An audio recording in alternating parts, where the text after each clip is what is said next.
She's a force to be reckoned. No matter the outcome, she's still cooking with passion.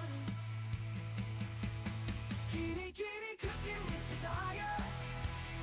Onigiri, says to keep you on fire. She's the only stove with a heart so true. Kitty, kitty, we're counting on you.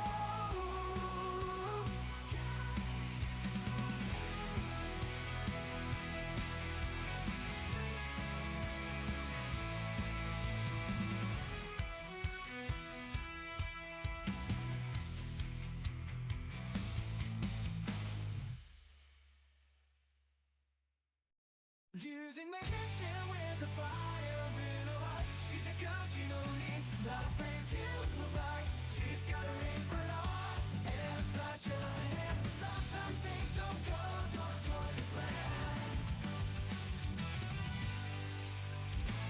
She's been known to brush her rice once or twice, but she's got a heart of gold and a heart full of spice. Every jump and stir, she's a force to be reckoned. No matter the outcome, she's still cooking with passion. Cooking with desire. Oh yeah, onigiri, she sets the kitchen on fire. She's the only at the stove with a heart so true. Counting on you.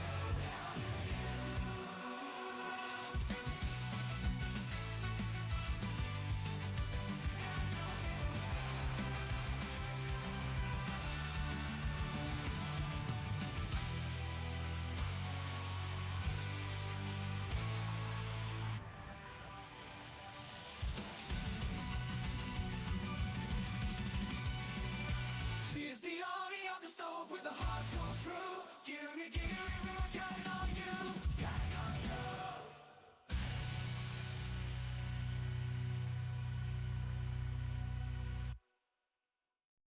水の中で住んでる海に生きてる I like 蛇になっても守られる Yo, it's the Bowberry princess ruling the seas with the big Bowberry booty that brings boys to their knees. Every step she takes is like an earthquake shake. Underwater royalty, there's no mistake.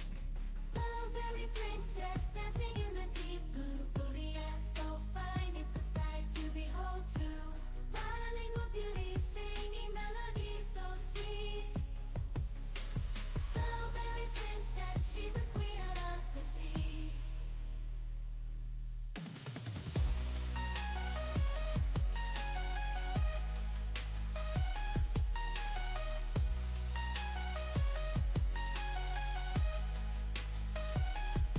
Blueberry princess, she's the queen of the sea.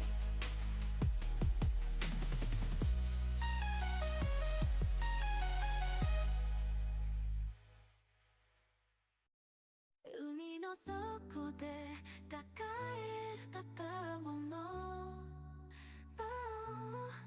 バオベリープリンセス魚たちも驚く美しい腰宇宙よりもカラフルな光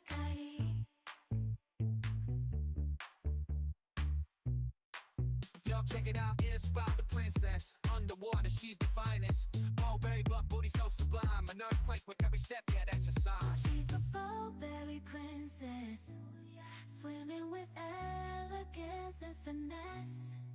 Bilingual beauty, she's got it all. When she walks, the ocean starts to call. She's a Bowberry princess. Oh yeah, that's a sign.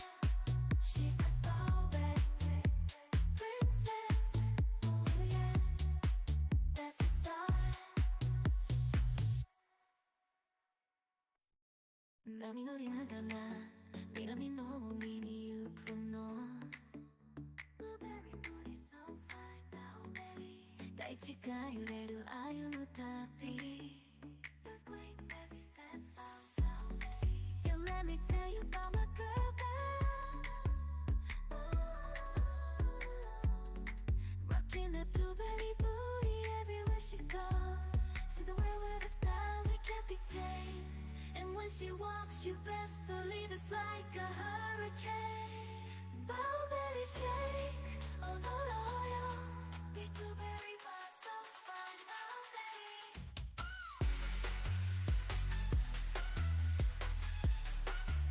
Blueberry shake, she know the blueberry.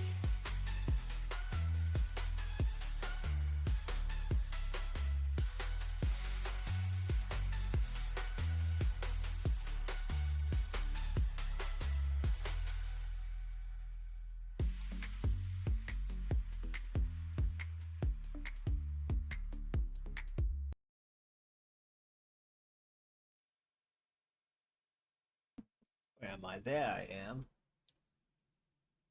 Okay. There I am. It's just leaning back. Okay. Well, first off, This is a story of Ooh. Whereas this one. Alright. I was told to go ahead and watch this one. It's let's see. Old 666 by the Fat Electrician. Reading the title. I think I like this one. Let me go ahead, get me that 1080p. This is a story of a B-17 pilot and a bombardier, two anti-heroes that become best friends and assemble their bombing crew out of a bunch of misfits that don't fit in anywhere else, and they become adamant on doing things their own way. So much so that the US government won't even give them a B-17 to fly. They then proceed to build their own and become the most heavily decorated air crew Yeah, in we'll US make our history. own. Today we're talking about Jay Zemer, Joe Sarnofsky, and their air crew, the Eager Beavers, the most decorated air crew in U.S. history, responsible for completing the most decorated mission in U.S. history, all while flying the most heavily armed bomber of World War II, Lucy, aka Old 666. This video is Yeah, brought to you by give it World up for Tool, Lucy. makers of the original American entrenching tool from World War I. And while they're not making entrenching tools anymore, they are making sledgehammers and axes, and they're making them using the same drop hammer forging techniques that they used back in World War You know, as a Texan, I appreciate a good sledgehammer. I, right out of West Virginia. If you need a tool for the rest of your life, check them out. This video is also brought to you by LAS Concealment. Full disclosure, I originally turned them down as a sponsor because I've done several holster making companies before, and I just think it's disingenuous to have a bunch of sponsors for the same type of product, so I said no. Despite that, they decided to send me a holster anyways for free, and it actually ended up becoming my favorite holster and the only one I've been carrying lately. So, moving forward, they are going to be the only holster sponsor of the channel. I need a corporal. You're it until you're dead, or till I find somebody better.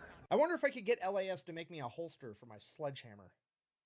That sounds cool as Anyways, fuck. back to the video. Starting off with our pilot and main character, Jay Zemer. Born in 1918, he grew up in Jay-Z? Pennsylvania with a pretty wealthy family. For high school, he was sent to a military Yo, boarding school in Culver, Indiana. where'd he get While all there his as a medals freshman, from? despite the school's policy on no students having vehicles, he managed to acquire a Willie Motor Company Whippet, the direct predecessor of the Jeep. And he managed to turn this thing into an absolute hot rod, Acquire. better than it ever ran before, until the school finally found out that a student had a car, which was against the rules, so he had a disciplinary meeting with the dean. He goes into this meeting with the dean and he's like, look, I'm in the engineering program, I'm taking all the engineering classes, I want to go to school to be an engineer, I just rebuilt a motor and I'm 14 years old, you guys should treat this as extra credit. To which the dean, being cool, is like, well, take me for a test drive and we'll see. Takes the dean for a test drive. Let's Dean go. has a great time. He ends up giving him extra credit and letting him keep the car the entire time he's at military boarding school. So It's for extra credit and for the engineering stuff. That's how you get away with it. his grades were a little lackluster his freshman year because he was busy restoring a car. After that, he aced absolutely everything from sophomore to senior year. He goes on to apply to go to MIT to become a civil engineer. He gets rejected by MIT because his grades were lacking Sad. his freshman year. So he drives his Whippet that he rebuilt all the way to MIT, and he camps outside the admissions office for days until they agree to meet him. He then goes in and proceeds to persuade the head of admissions to let him into Persuade. MIT. So he gets into MIT, goes on to become an engineer. While he's at college, college, he joins the ROTC program, which is like the pre-officer training program that they have at most colleges. While he's there, he ends up flying a plane, and he absolutely loves it. It is now his new goal in life to become a fighter pilot. So naturally, he applies to go off to Army Air School to become a pilot, at which point he is pretty much immediately informed there's a 0% chance that he will ever get inside of a fighter plane because he's way too big. At this point in time, they only let the smaller guys be the fighter pilots, and all the bigger guys had to go work in bombers, and Jay was a big dude, well over 6 foot. So it's not exactly what he wanted, but it is the next best thing. No big deal. He goes in, does the paperwork, does the physical exam. Bad news, his eyes suck, and his vision is not good enough to become a pilot. So the entire notion of being a pilot... You know what happens when anyone with bad eyesight joins the army joins the military back in those days? They somehow they're the special ones somehow.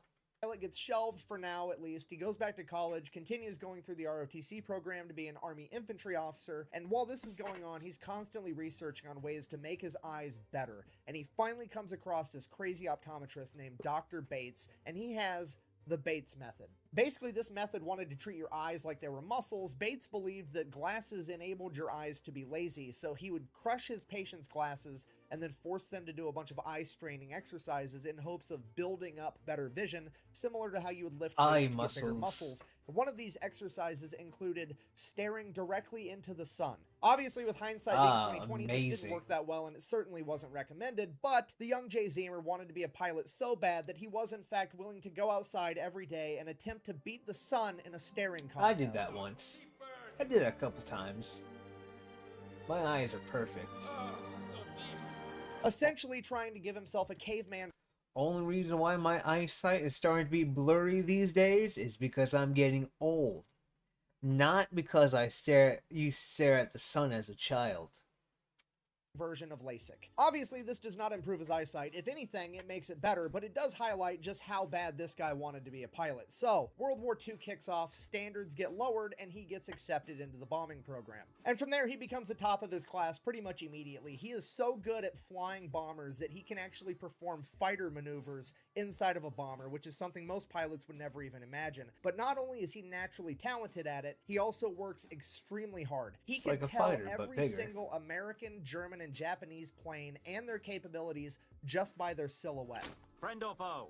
Foe! No, you idiots! It's a pigeon! So Jay Zemer is hands down the best bomber pilot in training right now, and somewhere along the lines, during training, he becomes friends with the best bombardier in training by the name of Joe Sarnofsky. This guy is basically the Larry Bird at putting warheads on foreheads. They hit it off, they become best friends, they have a ton in common. After they graduate from school, they get separate missions, and they get separated. So early 1942, Jay Zemer gets assigned to the 5th Air Force, and he's not happy about it, because the 5th Air Force is also referred to as the Forgotten Fifth. The reason they're called that is because they are stationed in Australia, and their job right now is to basically run a containment war against Japan, trying to slow them down and contain them to the Pacific. And at this point in time, nobody cares about the Pacific theater. The entire world is watching the European theater as America and Great Britain fight their way through North Africa into Italy to take back France and eventually overthrow Germany. That's where the majority of the funding's going. That's where all the attention But all the best dogfights were over the Pacific.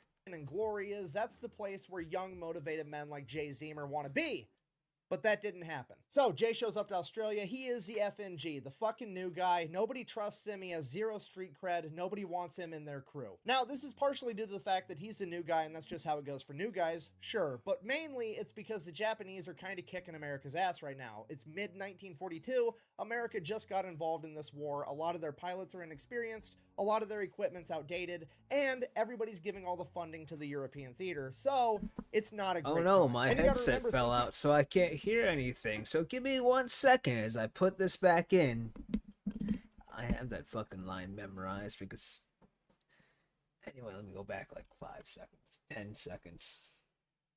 in this war, a lot of their pilots are inexperienced, a lot of their equipment's outdated, and everybody's giving all the funding to the European theater, so it's not a great time. And you gotta remember, since this is 1942, America hasn't come out with the Hellcat or the Corsair yet, meaning that America has no fighter plane capable of going toe-to-toe with the Japanese Mitsubishi Zero. So even if the bombers did have a fighter escort, they weren't capable of going toe-to-toe with the Japanese Zeros anyways, so it has never been more dangerous to be inside of a bomber. It has never been more important to have everybody in that bomber crew as good as possible to increase everybody's chances of survival. If so facto, nobody wants to risk it on giving a new guy a shot. So it becomes becomes apparent to Jay early on that if he ever wants to get up in the air, he's going to have to do some gangster shit. So He's he goes over gotta to the be bulletin board, crazy. and on that bulletin board are the missions that are deemed so incredibly dangerous that they are volunteer basis only, and he starts volunteering for all of them, filling in any position where he's needed. The majority of these missions would wind up being reconnaissance missions, which is where they're going to take a B-17 Flying Fortress. Instead of filling it with bombs, they're going to fill it with extra fuel tanks, equip it with cameras, and send it way off into enemy-held territory all by itself to hopefully get some valuable intel. Now, as I'm sure you can Hopefully. imagine, a single bomber flying alone in enemy-held territory is extremely dangerous, and nobody is about to let their pilot or co-pilot look be at the that brand big new guy bird. fresh out of school. So Jay just has to fill in wherever there's a gap. Over time, he winds up doing everything. He's a tail gunner, a ball gunner, a waist gunner, a navigation guy, a radio guy. He can do everything, and I'm eventually on he this works himself plane. up enough credit that they let him be co-pilot for a little while. And while he's working as a co-pilot, he figures out something very, very important. You have to remember, he's an engineer. He loves taking things apart, figuring out how they work, why they work, trying to make them better. Oh, and while I see he's where sitting this in is the going. co-pilot seat, he figures out how the Japanese Zeros are tackling the B-17s. You have to remember, this is 1942. The B-17s that they are flying are the B-17Bs. They are the first generation of mass-produced B-17s ever, and they have one fatal flaw, and the Japanese figured out how to exploit it. You see, the B-17s have a ton of machine guns all over them to defend themselves.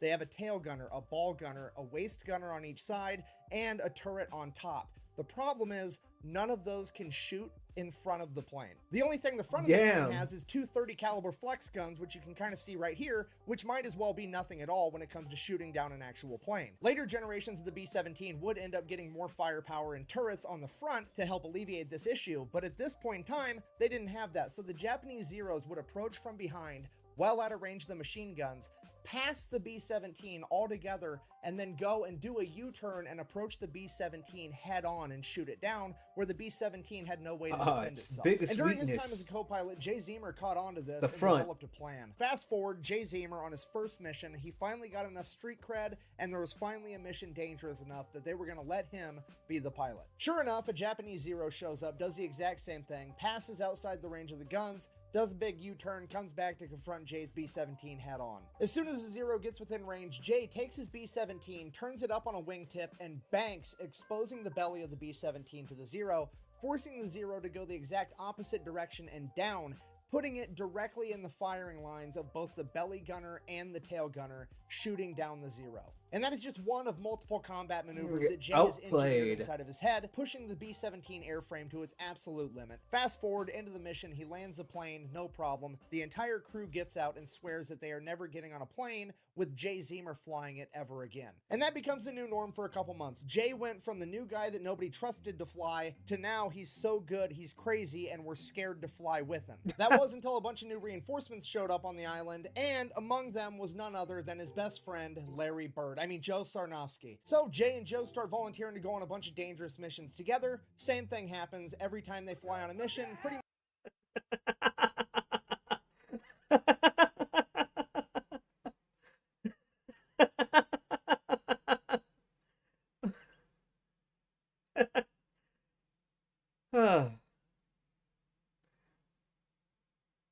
The two people you don't want. Okay.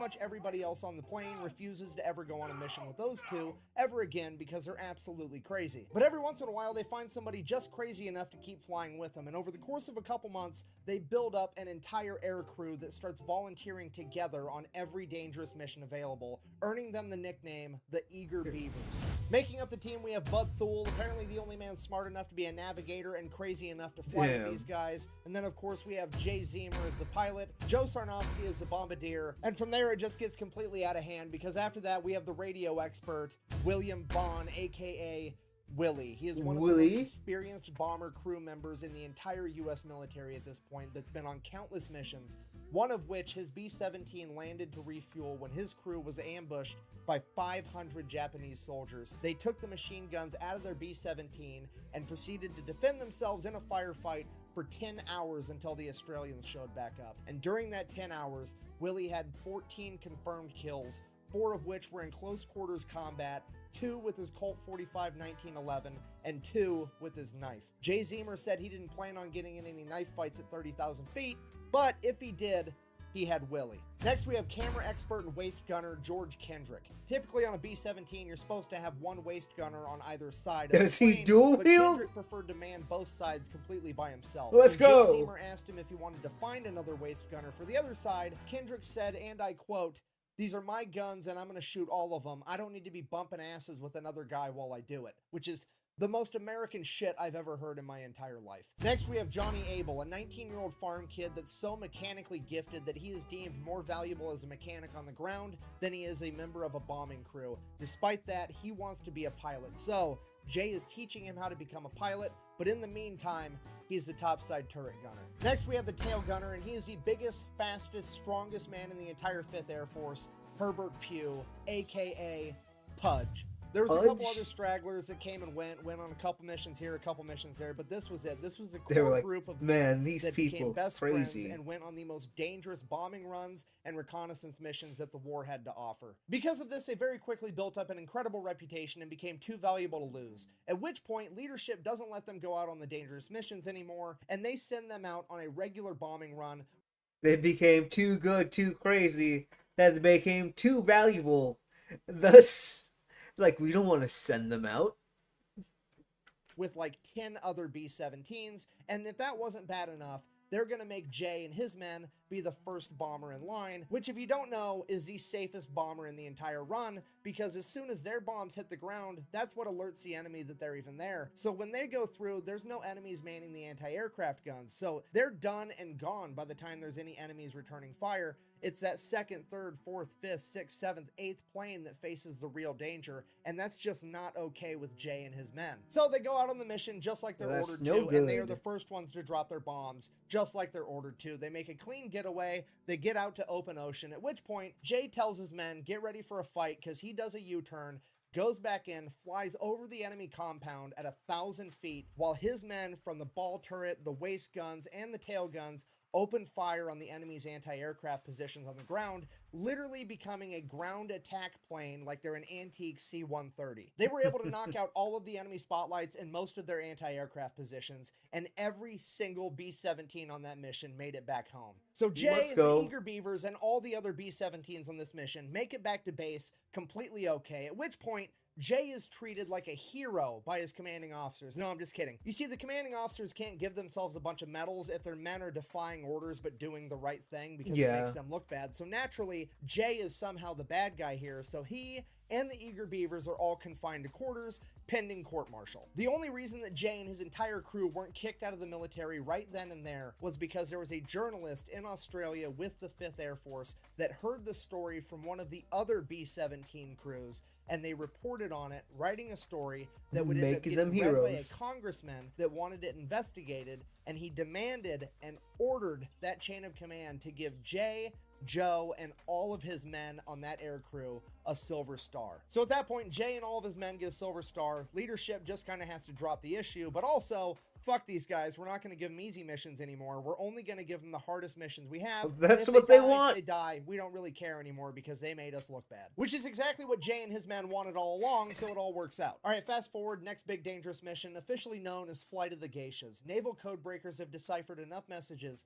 to figure out that in the city of Raboul, there's a hotel, and the penthouse of that hotel is being used as an exclusive officers club where they are being entertained by a bunch of geishas and getting hammered. And among those officers is rumored to be none other than Admiral Yamamoto, the leader of the entire Japanese Navy. Their mission is to fly in with a single B-17 under the cover Just of a night, singular bomb one. that hotel, take out all the high-ranking officers, and make a clean getaway. So Jay and the crew get pulled in, they get briefed on the mission, no big deal, everybody's gonna go off to bed, they got a big day tomorrow. Everybody except for Joe Sarnofsky. He stays up all night long studying the map of the city of Raboul. Nobody knows why, they just think he's overcautious. They go to bed, Joe stays up. Fast forward the next day, they take off on their mission. Jay flies them all the way there, gets them real close I to the see. hotel, at which point Jay can actually send the controls of the plane over to Joe Sarnofsky in the bomb bay, so Joe can control the plane and really line up the shot that he wants with this bomb. So Jay sends the controls over to Joe. Joe opens the bomb doors and veers way off course, miles and miles off course, What? like 10 miles off course. Joe steers this plane essentially blind, Hello. driving the plane just from what he can see outside of the bomb bay. And then, before anybody even knows what's happening, Joe just says bombs away, drops the bombs on a seemingly random location, and sends the controls back over to Jay. Everyone is completely confused. Nobody knows what's going Joe, on. what are you The doing? bombs make impact, and there is a humongous explosion, way bigger than this 500-pound bomb could have ever done on its own. Joe had just hit a major ammunition depot for the entire Japanese Navy, and his single bomb set off a chain reaction, blowing up the entire facility. Come to find out, Joe Sarnofsky didn't feel right about killing innocent geisha girls, and he decided that he was going to find a target that was just as, if not more valuable than the Officers Club, and blow that up instead. So they make it back Joe Mama. to base, tell leadership everything that happened, and leadership is absolutely furious that they decided to do their own thing instead. They interrogate the entire crew, but nobody is ratting on Joe Sarnofsky. We ain't sending Joe out. So as a punishment, they're ordered to do the mission again, and this time do it right. But that is essentially a death sentence, Yeah, because now you they get- know you that gotta the Americans redo have bombed the this city, mission. and they're going to be on high alert. So they're just going to do it anyways, and I think leadership was actually trying to get them killed, but it's not really going to work out that way. So the crew goes to bed early. Joe Sarnofsky stays up all night again, studying the map of the city of Raboul. And yet again, the same exact thing happens. Jay gets them all the way there completely undetected, sends the controls of the plane over to Joe. Joe opens the bomb bay, veers way off course, miles and miles off course, bombs a seemingly random location, and there is an even bigger explosion than the day before. You gotta make It it is an bigger. enormous explosion. Jay had just taken out a major fuel depot again for the entire Japanese Navy. They make their way back to base, at which point they are effectively grounded, and leadership will never give them a B-17 to fly again because they refuse to They follow won't be orders. given And they one. are given absolutely no credit for single-handedly bombing taking- major fuel and ammunition Yes. depots in the city of Raboul. All right, so leadership's being a bunch of dicks. They're not going to let Jay and the Eager Beavers fly any more of the good B-17s, which sucks because at that point there's really nothing that they can do unless they plan on building their own airplane, which We're gonna make which our is exactly own what they plane. do. So Jay and the Beavers go Jack out to the Blacks boneyard. and The boneyard hookers. is not just where planes go to die. They go there to be cannibalized for any good parts they may have left to keep all the other planes still running. And what they come across is what used to be a B-17. Yes. It has been stripped of every usable part and is Yes. covered in bullet holes, and there is no way that this thing Left is going hand, to fly. please. The only identifying characteristics of this plane at all was the faded word Lucy up on the front and the tail Oh, number right hand always tracks. 2666, which would later bring about its nickname, Old 666. Old So now they have a 666 plane, they just need to fix Lucy. it. A seemingly impossible task, but they have Jay Zemer, the engineer, and Johnny Abel, the 19-year-old mechanical prodigy, that set forward restoring this plane, while everybody else on the crew goes out and steals all the parts they need to do it. I mean, strategically transfers equipment to an alternate location. Some of the equipment that the Eager Beavers managed to acquire included 4 new Cyclone engines, radio 4 equipment, new engines? camera equipment, and 19 50 caliber machine guns. Right off the bat, we have a problem because right around the time that the Beavers start finding all of this amazing equipment, a bunch of other air crews seemingly have lost a bunch of their amazing equipment. they So might a have. bunch of Don't them know are where going to they go went. back and try to steal it off of Old 666, at which point the only logical solution is for the entire crew to start living on Old 666 while they restore it all day and all night and spread the word that the 50 caliber machine guns are loaded, and if that doesn't work, you get to fight Willie about it. At this point, leadership has completely lost control of the situation. Everybody's calling Jay Zemer and the Eager Beavers pirates, renegades. Everybody's looking at leadership to stop them, at which point leadership is kind of like, fuck, I think they might be talking to me too, and I don't want to fight Willie, so we're all just going to look the other way. Like we talked about earlier in the video, there's not much firepower We at the ain't gonna front fight of the Willie. B-17, so they take a 50 caliber machine gun, mount it right on the nose cone, and they line it up with the rivet line going down the center of the cab, and they rig it up so that there's a button inside the There we go. cockpit for Jay Zemer to hit to be able to fire the 50 caliber machine gun. So all he has to do is aim the rivet line at the enemy and fire. He calls it his Schnozzler gun. Then the other two Schnozzler. 30 caliber guns on the front of the B-17 are replaced with 50 cals. The navigator compartment usually had one 30 caliber machine gun. Now it's going to have dual 50s. Then the seat for the radio guy, who typically never even had a gun, oh well, we're going to cut a hole in the We're just plane gonna and give him give two you a 50 gun. caliber machine guns as well. Then we get to George Kendrick's area, the waist guns. Typically there's one 50 caliber on each side. double it! Now we're getting dual 50s on each side, and because that's not enough, we're also going to cut another hole in the bottom of the plane and give him dual 50s there as well. That way, when Jay banks up in front of the zero, not only can the ball turret gunner hit the zero, Kendrick is also going to be able to hit the We're zero going to as give well. you. Then, in case You're any of gonna the guns triple malfunction, they have wield. 3 extra 50 caliber machine guns strapped down on the inside of the plane. Old 666 now has more than double the firepower of any other B-17 in the Pacific Theater, and after shedding over 2,000 pounds, it is also the fastest. But all that firepower isn't going to be worth a whole lot if they don't know how to use it. So Jay and Johnny continue working on the plane while everybody else is sent out to go train and become experts on the M2 50 caliber machine gun. The Beavers get to the point where every single member of the crew can assemble and disassemble the M2 Browning in under a minute while blindfolded. Joe and Jay also make it a rule that every gunner inside of their aircraft has to link their own ammunition belts, and they're going to change up how they do ammunition. You see, at this point, a B-17 50 caliber machine gun had an ammo link that went armor piercing round, incendiary round, tracer. If you don't know, a tracer is like the little one that looks like a laser beam coming out from Star Wars. They do that so that you can tell where your fire is going and so that your friends can see where your fire is going. They start linking their ammunition so it's armor piercing round, tracer round. And they do this for psychological warfare, because when you're shooting every other round as a tracer round out of a machine gun, it is going to look like old 666 is something out of Star Wars, straight up shooting laser beams at the enemy.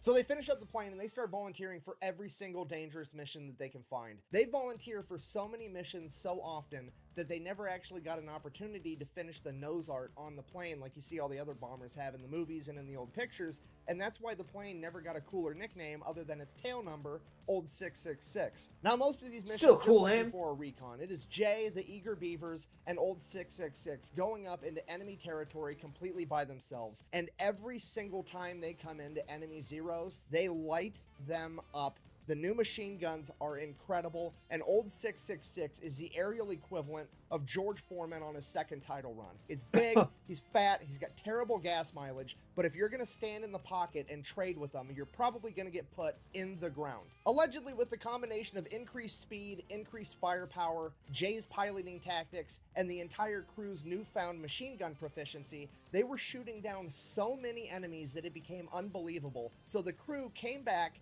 and people started doubting them. So they're like, fine, we're just gonna rig up the cameras to turn on every time we start firing the machine guns. That way, we film us shooting down the enemy fighters. Which is the most World Star shit I've ever heard in my entire life. They were literally kicking so much ass that to get people to believe them, they had to prematurely invent the GoPro 70 years ahead of time. The beatings continue for a little while. Old 666, the Eager Beavers, and Jay Zemer build up this enormous reputation, and eventually leadership would approach Jay with the most dangerous mission he'd ever heard of. Alright, so here's a mission. The Marines What's are the going to make mission? a 40,000 man amphibious landing in Bougainville. But before they do that, they wanted to get aerial footage over the Bougainville. coastline because they wanted to find out where all the reefs were so the Marine Corps didn't get caught up on the reefs with their amphibious landing vehicles. The problem with that is the only way to get enough high definition in that footage to be able to see reefs that are underwater is to use a Trimetragon camera setup, which is 3 cameras where they merge all the footage together. And the only way to actually film this and make it work is to fly in a perfectly straight line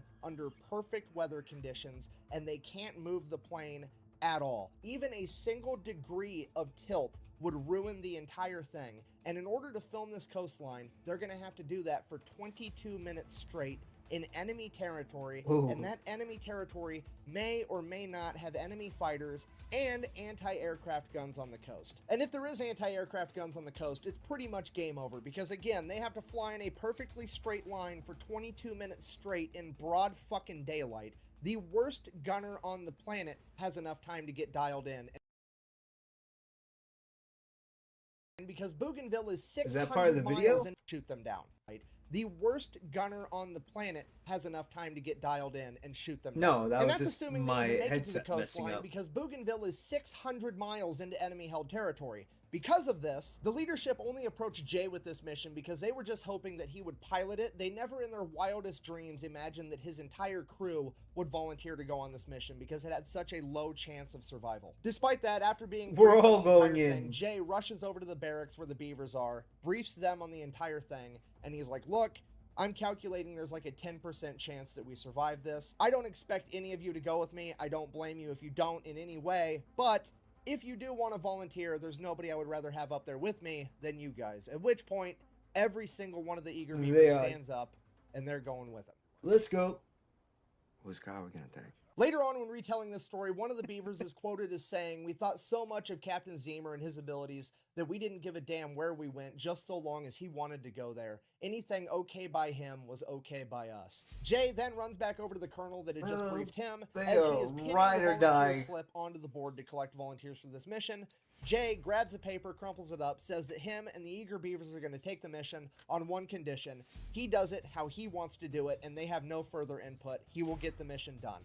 At which point the colonel agrees and it's settled. The only thing to do now is to get prepared for the mission and wait for Army meteorologists to tell them that they're going to have a day clear enough to actually pull this off. It's monsoon season, a couple of weeks go by, and then finally they get word from the Army weather guys, hey, tomorrow's the day the weather's going to break, you can get this mission done. So they all get prepped and they take off first thing in the morning when it's still dark out for this dangerous mission. So they take off, they're making their way over to Bougainville, they get like halfway there, it's still dark out, everything's going great, and leadership radios over to Jay and they're like, hey, by the way, extra credit, it would be pretty cool if you could pop up to the top of the island and film Buka Passage as well. We don't need Trimetragon footage, just normal footage would work. You can do it while it's still kind of dusk out. If you could get that done too, that'd be great. At which point Jay is like, no, I don't need extra credit. We good. For this extremely dangerous mission. That wasn't what we agreed to. I'm not doing that. Then they're like, well, too bad, it's an order. To which he just like hangs up on the guy. He doesn't really care. He's gonna do what he wants anyways, because that's been his MO the entire time. Okay, fast forward. They get all the way to Bougainville. We get the first mission done. Extra credits, extra credit. Trimetragon footage. So Jay asks the crew, and he's like, look, I can do a U-turn. We can fly 15 minutes out over the open ocean, do another U-turn, come back. That'll be half an hour. That should be bright enough by then. Or we could fly like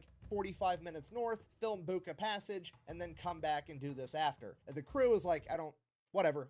So they go, they film Buka Passage, then they come back. It is now broad daylight, so they start filming their Trimetragon footage. They get 5 minutes into the 22-minute run, and they come up on a Japanese airstrip. And on that airstrip is over 20 Japanese Zeros, and he can see men running out to the planes to come get him. Now, Jay doesn't realize it at this point, but these weren't just normal Japanese Zeros. Oh, boy. This was one of the best fighter squadrons that Japan had that was specifically brought in to go take out Admiral Halsey. And in this squadron, they had 2 aces with a combined over 30 confirmed air-to-air kills. And even if this wasn't a specialized badass fighter squadron, 20 on 1 is still completely undoable. They'd gone up against 5, 6, 7 Zeros. They'd never gone up against 10, let alone 20 plus. It's at this moment that Jay has to make a decision, because he knows that by the time all the Japanese Zeros get up in the sky, get in their formation, and actually attack him, he's going to have just enough time to finish this camera run. However, then he's going to have to fight his way out, which is probably a death sentence. Or he could cut and run right now, and he's almost guaranteed to be able to get away with a 20-minute head start. He's taken a second to weigh his options and really think about it, and he's just about ready to cut and run, and he looks down at the water, and he can just see all these reefs just right below the water, and he just envisions 40,000 Marines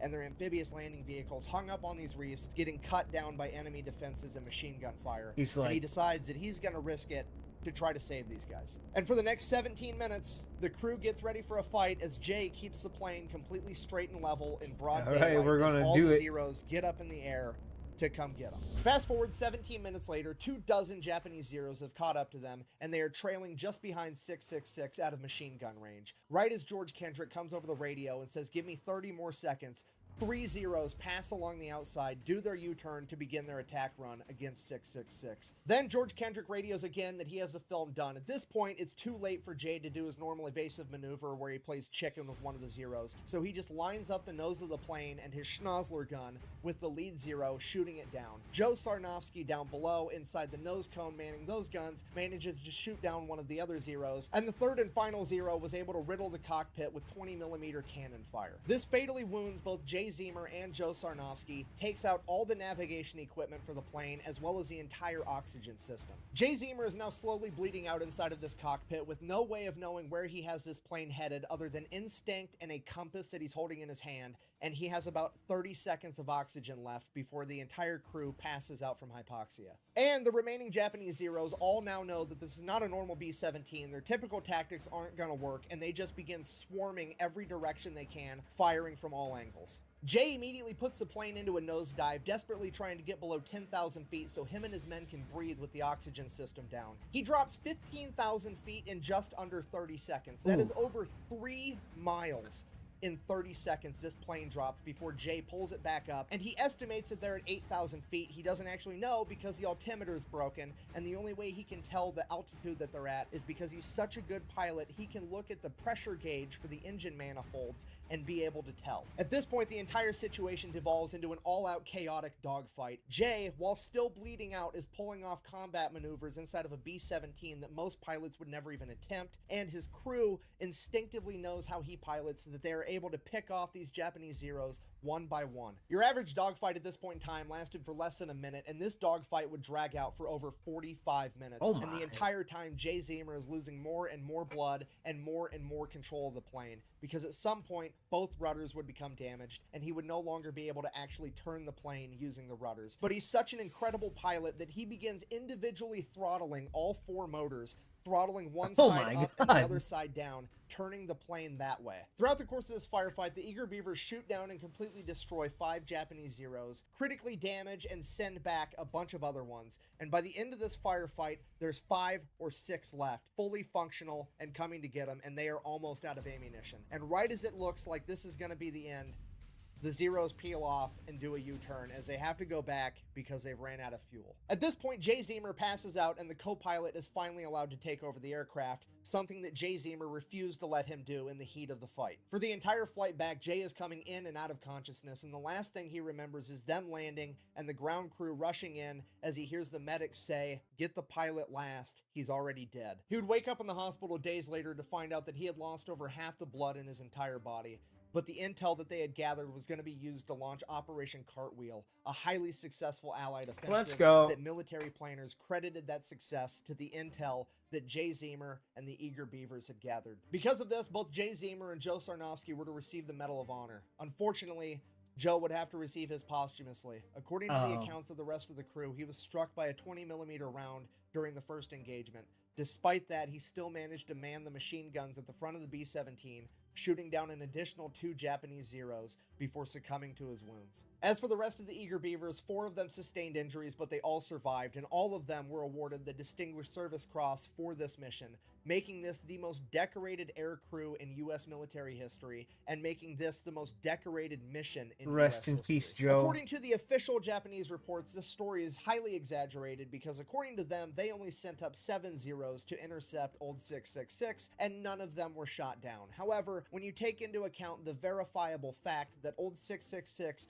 was hit with 5 20mm cannon rounds and sustained over 187 bullet holes, and the crew depleted all of their ammunition, literally thousands of pounds of 50 caliber rounds, it kind of sounds like the Japanese official reports are fucking lying so that they don't look bad. In conclusion, now you know the story of Jay Zemer and the Eager Beavers, a bunch of young men that blurred the lines between bravery and insanity that ultimately were deemed so Leaning reckless close that the government to, wouldn't give them insanity. a B-17 to fly, so they built their own and became the most decorated air crew in American history. Thank you for watching. Best way to support the channel is go buy some merch over at thefatelectrician.com. Buy his Whack, merch. Bang. If you have money.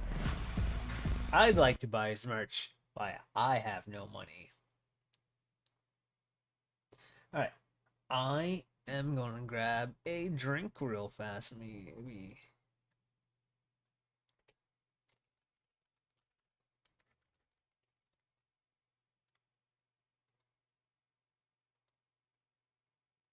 Grab a bing, grab a...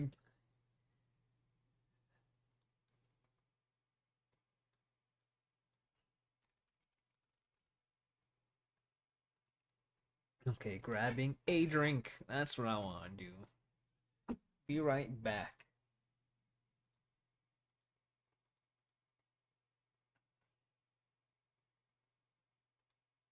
나는 놀이 나가라 네 눈이었구나 Grabbing a drink. Blueberry booty, so fine, blueberry. 다이치가요, 레루 하유, 노타비. Earthquake every step, blueberry. You let me tell you about my girl, Bao.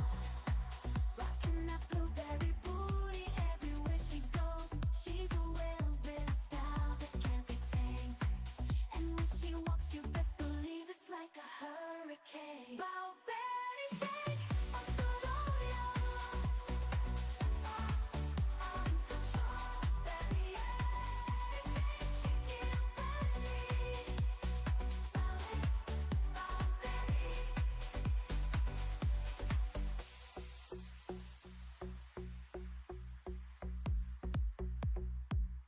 Blueberry shake, shake it on, blueberry.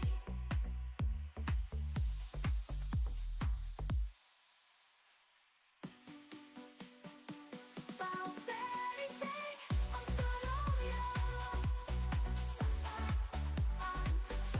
Blueberry shake, shake it up,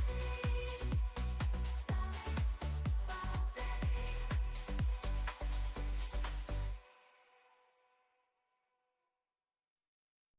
All the whales swimming in the sea with a big blueberry butt, booty ass so fine, so fine.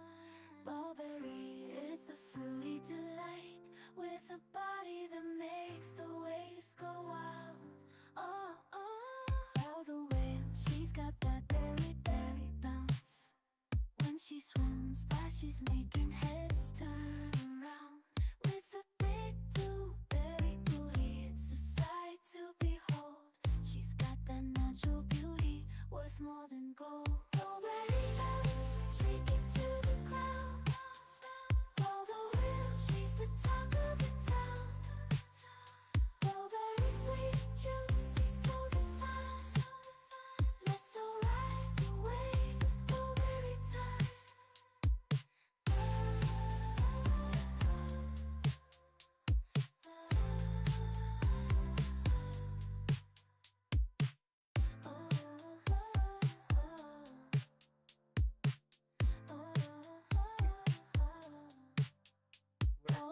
My legs. Okay. Ugh.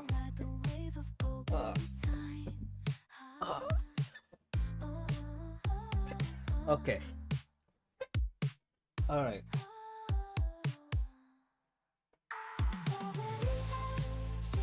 All right. I'm here.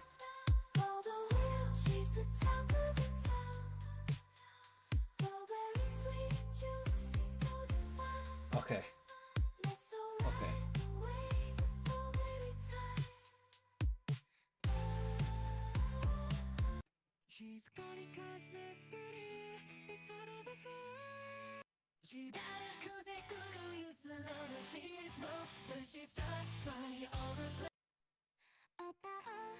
All right, guys. I need $30,000, right? I need $30,000 so I could get a high quality, Hollywood leveled wolf costume.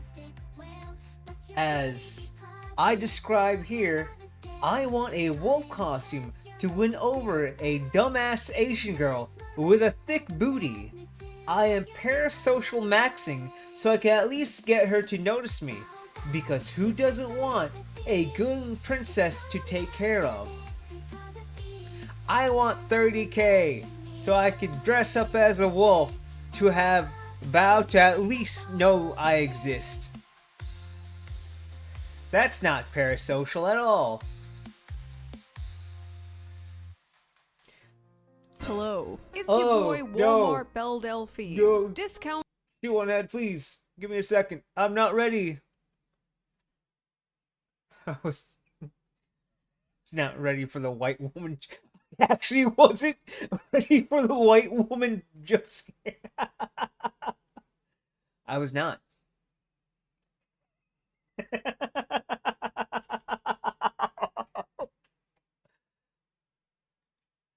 Alright, hello, Shoe1Head. Hello, it's your boy Walmart Belle Delphine, Discount Aubrey Plaza, Boxy on Crack, Beardless Moist Critical, Gender Swapped Leafy, here to feed you some delicious trash content once again, like a mother bird feeding her babies. Now, while I am working on my big video, I decided to have some more fun. Over the past year, I've gotten tons of requests to react to Jubilee videos. So today I'm going to react to two. One of men and one of women attempting to pick up the opposite gender using only charisma. Or as people apparently call it nowadays, Riz. I mean, like, I guess a guy can try to, like, riz you and be cringe, but, like, if he has good game and he's smooth with it, then, like, I personally don't think it can be cringe. What? Imagine showing this video to a Victorian child in the 1800s. They would have a brain aneurysm. And apparently Riz is officially the word of the year, along with Thanks, Oxford. situationship. I don't know. I don't want to know. Do not tell me. So we are going to be the judge, and we are going to see which gender has more Riz. A lot of women think the easiest way to pick up a man is dress in skimpy clothing and go clubbing, but they're wrong. You simply put on a pretty sundress and walk around the hardware section of Home Depot looking. You know what? That sundress tech works. Like, for real, a nice looking sundress? Doe-eyed and confused. And a lot of men think you need expensive cars, nice shoes, fancy jewelry, high-quality watches. Oh, which reminds me, before we judge who has the most Riz, let's get into today's sponsor. Alright. Any girl who wants you for solely for that reason is a hoe. Holzkern is a young Austrian company that designs unique watches, jewelry, and accessories. In German, Holzkern means wood core, and as you can see, all of their products are made with natural materials like wood and stone, which makes every item truly unique. Their high-quality watches come in various designs for both men and women. They do a great job of combining functionality and fashion, and overall, I just think they look really neat, especially their unique men's watch collections. I got my husband the Oscar watch. He loves the blend of elegant design and sporty look, which makes it the perfect choice for him to wear at work, as well as in his free time. And I'm also really happy with the watch that I picked out. It's made from white marble and stainless steel, and I love the comfy feeling of the cute pink leather strap. Holzkern also creates beautiful earrings, rings, and necklaces, like this gold-plated Campanian necklace made from black marble, and even durable handbags, like this Ive handbag, designed with light rosewood elements. Since all the products consist of natural elements, they're extremely unique, and they make for great Christmas presents. All items have a 24-month warranty, and ordering online is super easy with free shipping to the US and most EU countries within 2 to 5 days, and free returns until the end of January. So if you want to get yourself or a loved one a unique gift, a high-quality watch, or an accessory, I highly suggest checking out their store. Just go to the link in the description below and use my special discount code SHOE15 at checkout to receive 15% off on all products. Discover your own unique piece of nature today with Holzkern. Big thank you to Holzkern for sponsoring this video, and thank you, the viewer, for not skipping the ad. Yeah, and now, let's get back to the video. That. So my money is on the men having the most Riz, because I feel like men have more experience approaching women, whereas a lot of women are just kind of used to being approached. Does that make sense? Am I making sense? I don't know. I'm just making shit up. But we'll see. Okay, men first. Bring me the boys. Alright. This is gonna be painful. We are like 10 seconds in, and I'm already disassociating. The men will now demonstrate their Riz for the women to judge. Let's go. Not a good It's already a bad sign. sign when you walk into a room and women start laughing. Round one. Riz. Nice to meet you. Riz. Okay, tall guy is up first. This dude is like a lanklet. There's like manlets, normals, and then there's lanklets. But let's see how he does. I see you're buying a drink. Where's mine? Are you a camera? No. Because every time I see you, you make me want to smile. Oh my gosh. I You just know got what? secondhand embarrassment. That one's I just got that okay. same feeling I get when I see a stand-up comedian bomb. I swear I could watch like a violent car crash. I could watch a beheading video, but I cannot watch a comedian bomb on stage. Okay, the beheading video, that's fine. But I'm like, I don't know what I just said. Please ignore what I just said. That wasn't bad, okay? That wasn't terrible. That camera line was a 5 out of 10. Honestly, it's better than bad attempts, but it's also not a good attempt. Stop with the cheesy ass pickup lines. I don't really understand pickup. No. Keep going with the cheesy ass pickup lines. Just be confident with the cheesy ass pickup lines. I also make them really, really bad to the point. No, not make them really.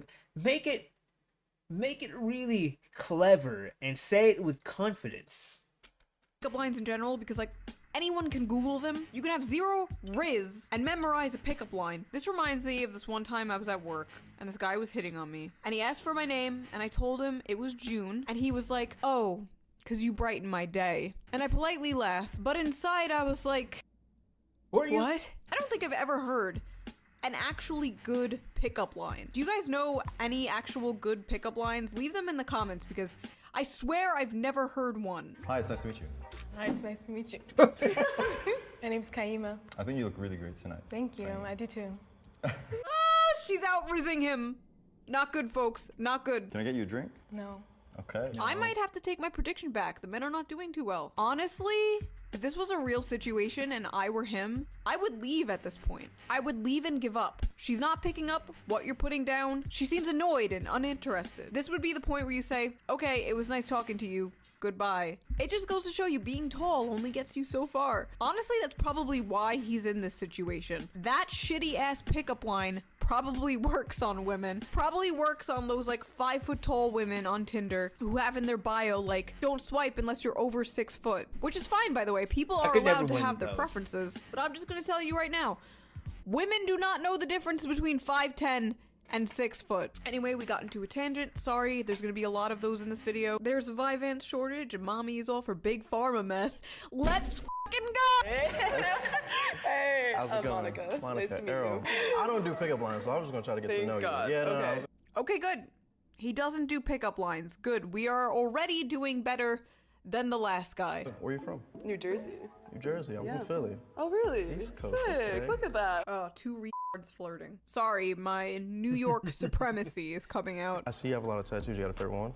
Probably this one. I actually do art too. I sell my artwork. Oh, sick. Kinda like- Yeah, I would so actually kinda get pizza artwork, one. like I was gonna tattoos. say, if you I've ever done get that any- so many times with all my homies. All my homies. She's All my immediately homies. code switching because she's talking to a black person. They're doing pretty good. They're having a natural back and forth. It helps that she's being friendly and baby. open as opposed to the other woman who was not. No, he did good. He did well. The men may not be doomed after all. Still got a lot to go though. Hi. Nice to meet you.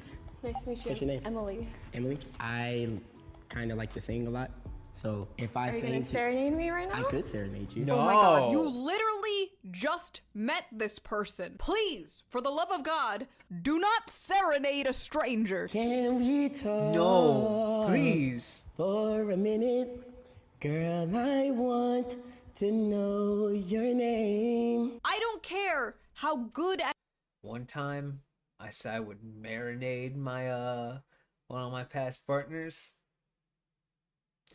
She said, "Don't you mean serenade?" You know what? I know what I said. singing you think you are. Serenading Exactly someone how you is at imagine it least right now. a third date thing. Like, I don't know, maybe I am just particularly socially retarded. But after someone serenades you, what do you even say? Like, what do you even say afterwards? Cool? Thanks? Do you sing back? Do you clap? What do you do with your hands? What do you do for work? I'm in clinical research. Okay. Yeah. He didn't even ask, like, what does that entail? Or anything. He just kind of, like, left her hanging. What about you? I am a full-time college athlete. Okay. For what sport? Basketball. She asked for more details about his work. He didn't ask for details. She's keeping the conversation going. That's more details. Just having small talk, just for like an initial conversation, like saying hello. Hi, my name is blah blah. So what do you do? And then you're the one who wants to, you want to keep the conversation going. She is out rizzing this man. Hello. Hello. Listen. Did you just tell me to listen? Run, bro. Run. If a girl You know what? That was a bad start. in Doc Martens says that to you, run. I may not be the richest one here, and I may not be the most handsome one here. I may not be able to take you from the Vava to Sink on Sink, then back to the Vava. If you know, you know. I may be ugly and poor, but I am also completely incomprehensible. What? Also, please do not put yourself down when trying to pick up a woman. Self-deprecating humor can be great, can be very funny, but this just comes off like low confidence. Look, once again, it's about that have confidence. I have like a In-N-Out gift card if you want to go. Yeah, I'll buy you whatever. Yeah, I got like multiple. You want to If you go wanna to In-N-Out eat? or like Shake Shack, we could go. Oh god, this is just the outcome of giving the just be funny advice to an unfunny man. Whatever. You haven't asked me one question about myself. What do you like to do for fun? Now Not- you. Not Oh my this. god, men, you may be doomed. I keep going back and forth. Let's see how the next one does. Hi. Hi, I'm Tiffany. Tiffany, I'm Dave. meet you. My pronouns are he and him, but I want to be yours. That's cheesy. I'm a lesbian now. I have decided from this point forward, I That's- am no that's a- that's a longer no. attracted to men. I play Valorant, so I've heard that a lot. Wait, you play Val? I do. I'm silver. What rank are you? You're silver? Yeah. I'm plat. Oh, they're both virgins. That's cute. Oh, I'm an advisor for a management agency, and I also do content creating. That means she does OnlyFans, by the way. Content When someone creating. says they do content creation in 2023, they're talking about porn. They're a porn star, which sucks because I now have to clarify. I am not a porn star. I'm a YouTuber when I say what I do for work, which if I'm being honest is just as, if not more embarrassing to say out loud. Can I get like a little flex? No. Like a little, like I say itty bitty? You can check out my Instagram though and then look. Okay. I love how she's like, no, you can't see that. You can't see me flex. But you can see my titties here. This just reminds me of like girls who use dating sites to get more followers on their OnlyFans or their Instagrams or whatever. What are you doing? I've heard so many stories of women on dating apps talking to men, like leading them on, only for them to give the men their socials and then ghost them, so then the dudes just become like another simp or... I've been there before. I've been there before. or another follower. Honestly, at this point, I feel like you have a better chance meeting a partner on Jubilee than you do on a dating site. I've never tried a dating app, but I briefly tried Bumble BFF, and if trying to find a female friend is as hard as it is to find a girlfriend, I really feel bad for you guys. I don't like The Office. Alright. Dating apps in the suburbs, in the countryside, does not work. It does not work, guys. If you are in literally the countryside, in a small town, you are getting bots and girls trying to push their OnlyFans. I don't own a dog, I don't like to drink or do Pilates, and I'm not trying to sound like, oh, I'm not the other girls, but holy shit. Oh wait, I did match with one girl. She was a trans furry. Because of course I did. Hi. Hi. What's your name? My name's Kaima. Oh, it's this bitch again. Good luck. Good luck to any man trying to get through this wall. What's your favorite band? Band? What's Yeah. that look on your I don't face, think I my listen guy? to bands that much. Oh. Anything? This is very painful. Was that good? You kind of scared me, I'm not gonna lie. You are a Was that scary good man. Riz, at least? No. Was that W Riz? Speak No. English. What's your biggest red flag in women? If your music taste isn't there, It's not gonna work. A red flag is if your music taste isn't there. That's not what a red flag is, first of all. I don't know what it is with, like, the normals, but I've seen this so much, like, on the Whatever podcast and all these other dating shows. It's like, I'm looking for a guy who has the same music taste as me. I feel like that's such a shallow aspect to a human being. What are your interests? What are your passions? What are your hobbies? What are your values and goals in life? I'm not out here like, I'm looking for a man who likes Gorillaz and Marina. Because you know what kind of man likes Gorillaz and Marina? A gay man. A homosexual. I listen to System of a Down and Rob Zombie, and my husband listens to Whitney Houston. There is no overlap there. These people wonder why they are single when their idea of a good match is someone who shares their music taste, and their idea of a red flag is someone who doesn't. I'm Cam. Nice to meet you, Cam. I'm Jess. You can call me Nut, though, if you want. Nut? Can I Nut? get you a drink? Because we're at the bar. No, I'm okay. I didn't... Nut. You look like you just woke up, my guy. Alright? Look, you look like you just woke up, my guy. If you aren't going to have a full-ass mustache at that point, you should have shaved it off. I'm not making fun of your looks, but that is a mustache that is a very, it's not the most full mustache out there. It's kind of I don't like making fun of appearance, but that is a very off-putting mustache for you, Nut, alright? And what is the salmon-colored shirt you've got on? Even want to get you one. This guy isn't really. Are you wearing taking pajama this pants? seriously. She's not taking it seriously. Neither of them are taking this seriously. But they kind of have chemistry, honestly. I'm feeling some chemistry here. They're silly. It's cute. Do you do any impressions? Do you? I have one. Can I see it? Obama. Let's hear it. Obama? Michelle. I hate the way this would work on me. This man has, like, Michael Cera vibes. Like he just walked out of a mid-2000s Judd Apatow film. I'll give the men a point here for the meme. Okay, my order for least Riz to most Riz is as follows. This f***ing guy, because I cringed out of my skin. Then this guy, because he was terrible, but he was just kind of shy. This guy who awkwardly serenaded. The Lanklet. The Asian guy, because even though that pronoun joke was awful, he kind of saved himself towards the end. Michael Cera, and this guy. So let's see their rating compared to mine. Okay, theirs is sort of similar to mine. Okay, ladies, it's our turn. Have you guys ever been rizzed by a girl? No. No. Not really. No. Girls don't have Riz, though. I've never... Girls don't have Riz. Bullshit. I Sir? have Riz. Do I have Riz? Riz? Do I have Riz? What is Riz? Riz, like am I smooth with it? No. You need to go outside. Hi. How's it going? Hi, I'm Amara. Hi, I'm Errol. Nice meeting you. Can I just say your eyes are so pretty? Thank you. Oh, it's over. It's over. She gave him a compliment. It's over. Men rarely, if ever. Alright, the easiest way to win a man, you compliment him, or you feed him, or you do both.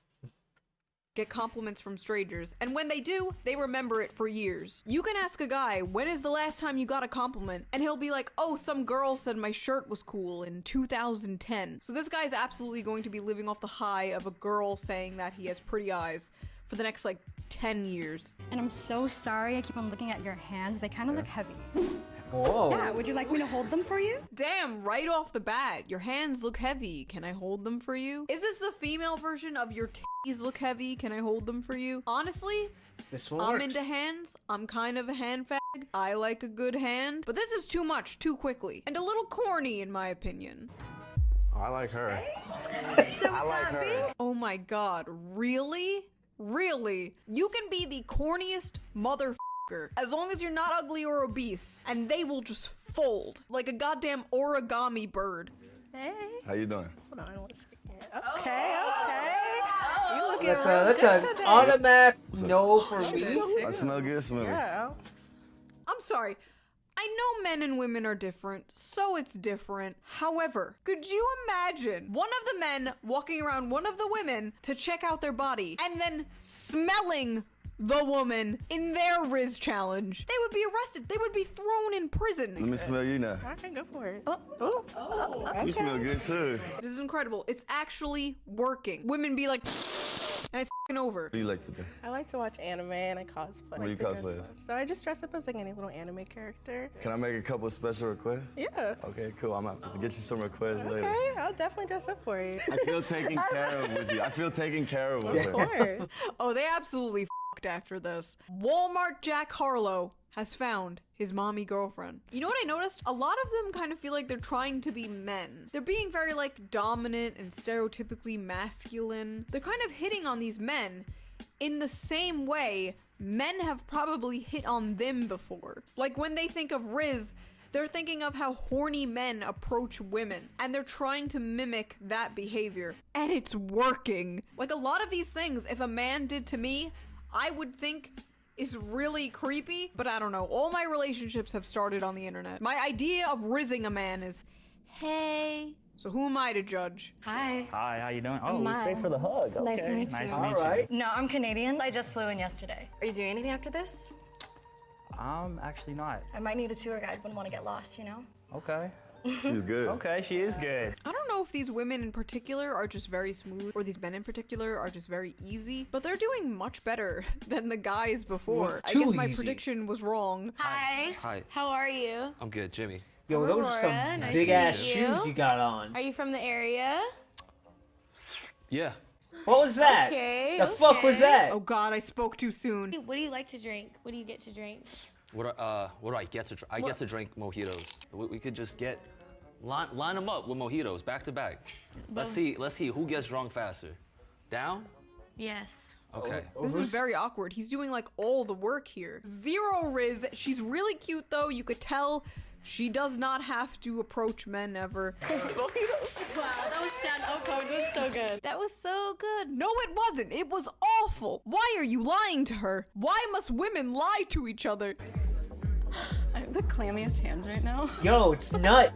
Hi. Oh, hey. Oh man, it's Nut and Goth Mommy again. But this time, it's Goth Mommy doing the Riz. So, in case you forgot, my name's Jess, but you can call me Mommy. The scream! I just screamed. She actually called herself Mommy. I'm not gonna kill you. No, I'm not. It's okay. Nut was not impressed. Do you like bad girls? Do I like bad girls? Like in like a, what kind of way? Like a detention? Nut is impervious to these devious feminine tricks. Yo, Nut's this man got is like a some- brick wall of autism. I don't mind if I do. Hi, my name's Jazz. Jimmy. I thought I would come and introduce myself and let you know I exist and You exist already. You Right in front of exist, me. all. Damn. You're a person? You're in front of me? Wow. Right in front of me. This man is simping so hard. Bro, relax. And this woman hasn't even really done anything. She just said hello. I would like to take you out sometime. Okay. Show you how I roll. Okay. You know, how I do things. How do you roll? Where do you roll to? You have to come and find out. You won't come? Oh, absolutely. All Right after the show. All right. It really is so fucking easy for women, isn't it, though? This is why I'm sorry I do not believe in femcells. You can be a volcel, you can be not able to find love and be lonely like many women are, but there is no way you, as a woman, are an incel. I don't buy it. I don't buy it when men are this fucking easy, apparently. Okay, now I'm gonna rank We them. are Terrible, easy. awful, last place. Goth Mommy unfortunately tried a little too hard, was an unstoppable force, but was paired with an unmovable object. This bitch, she didn't even try. Fucking She was nut. just paired with a simp. This girl was good. She has a lot of confidence, but honestly, it was kind of forgettable. Mommy girlfriend, she probably would have been arrested for sexual assault. However, and I think this one was first because she basically just grabbed the man by the dick and was like, "You're mine now." And it worked. So whatever. Honestly, ladies, that's all we have to do. Just look at a man right in the eye and go, Tonight, you. so let's see the guy's rating compared to mine. Oh my god, it's the same. Wow. It's exactly the same. I am not beating the trans allegations. Okay, so those were my ratings. What You are have your a ratings? penis. Who do you think has I'm better kidding. riz, men or women? And do you want to see me react to more Jubilee videos in the future? And I will see you guys very soon with a new video. Bye! That was interesting. Yeah. Yeah. You know, if a woman approaches me and they are fairly decently cute, or at least a very average, it's almost like an automatic win for me. Like I have fallen and I can't get up. That's probably my hips giving out, or my legs. Anyway, if I do make this one into a video, it's gonna go into the description, alright? Alright. Alright. Now I can play some Honkai Star Rail. Let me go ahead.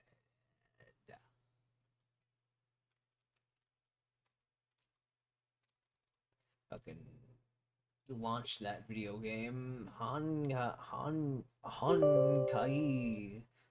And it's updated. Wow.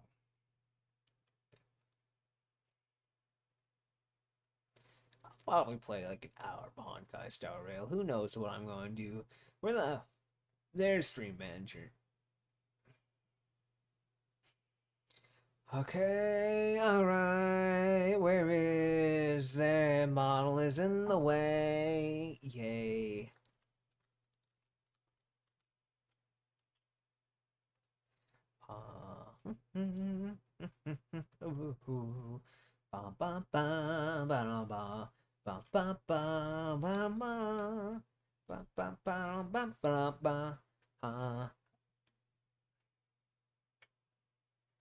Okay, first I'm gonna okay, this here.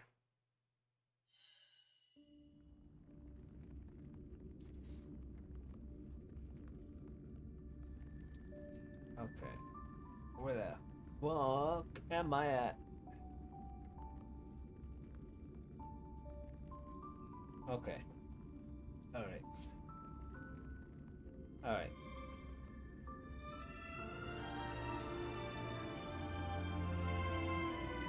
Okay. Open volume mixer. I'm gonna do this. Alright. I'm gonna go ahead and... What am I doing? Oh yeah. Let's go back to here. Turn that on.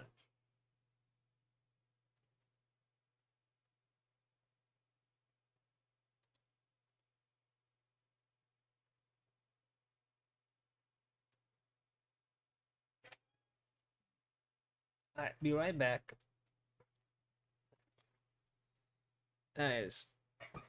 Oh, hard on the eyes. Oh my god. Oh, my knees.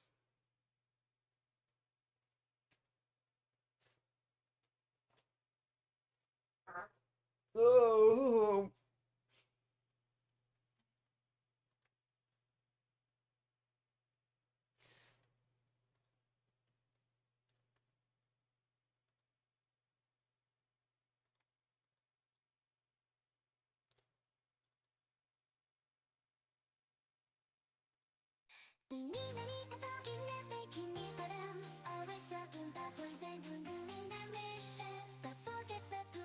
Let's focus on the booty. Bounce got a buttery booty, such a sensation.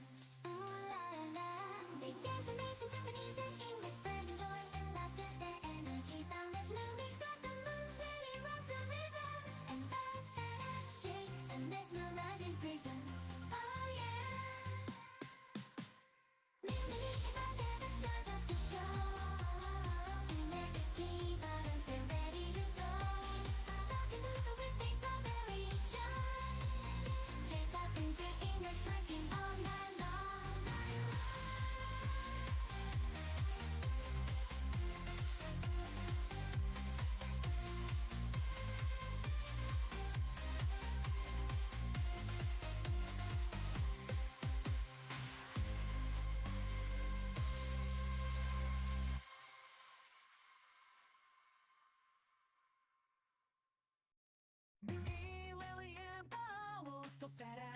little bikini bottom shaping up some fast. Talking about toys and gooning all day long, but all they talk about, man, is just poop songs.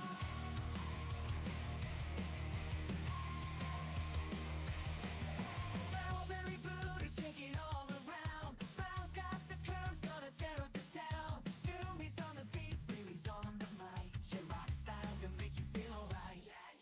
Barbaric booty, get ready to rumble. Newbie, Lily, and Brown, we're gonna stumble. Rocking the stage with a wild punk sound. Together go, tearing down the ground.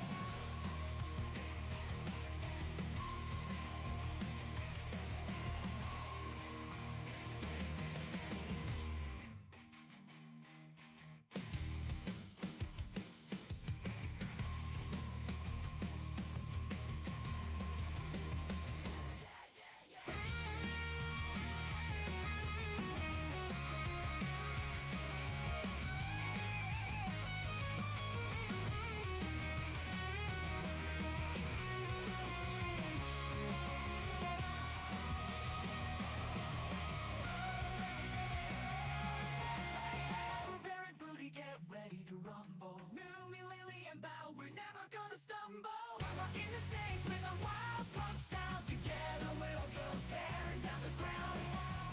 Sick.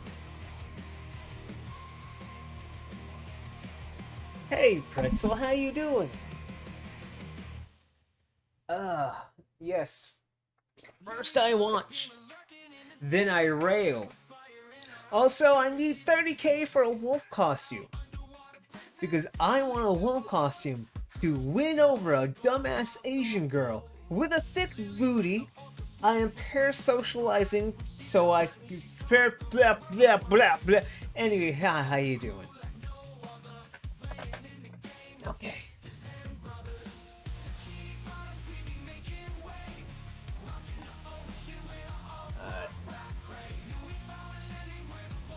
Okay. Alright. I gotta play Honkai Star Rail now. Here.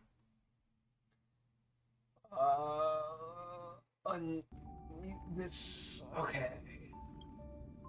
Start the video game already.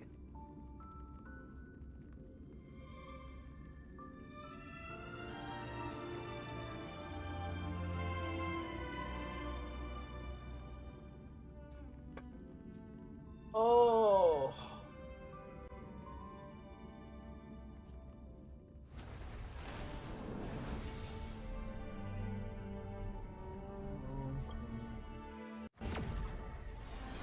Let's see. 4:30?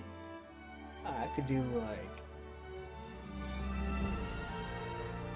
I'll give it like 30 minutes, an hour. Excuse me.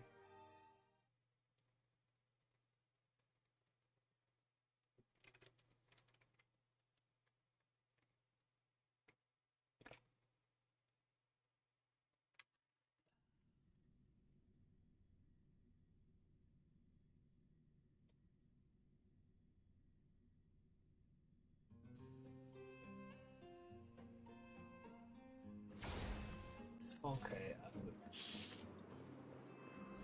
switching to.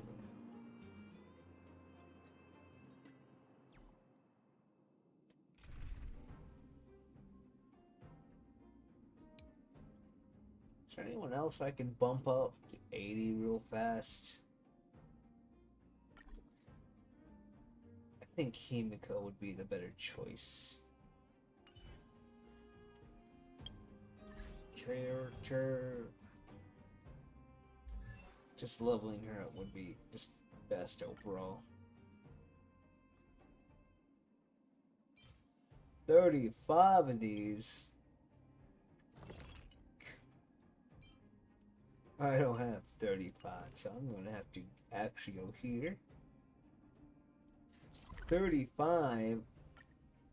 How many do I get in one go?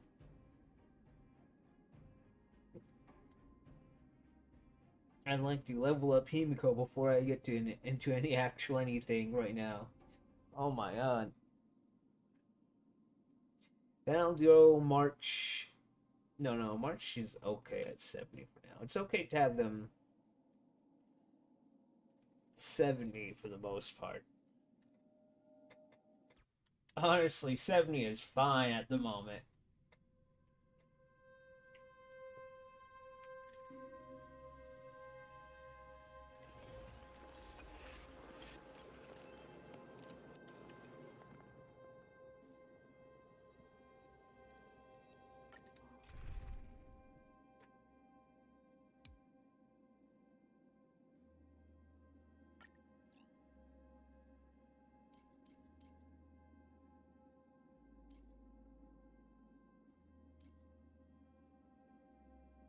Where are you at?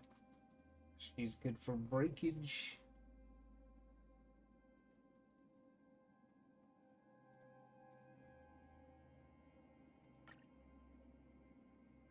And my support, where are you at?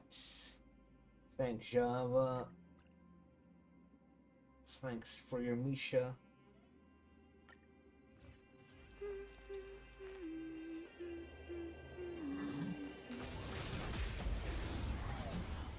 Let's see how well this goes.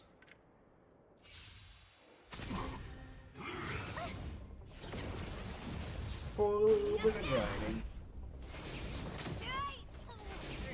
God, I love how Natasha has 7.5k HP. I need to level her up too.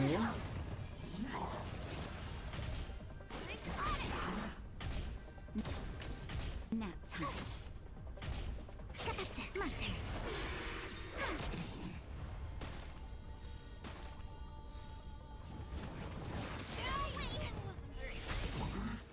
Watch this awesome move. Watch this awesome move.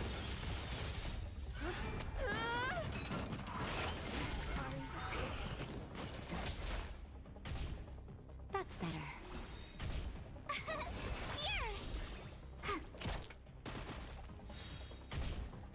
You do no damage, I forgot your name.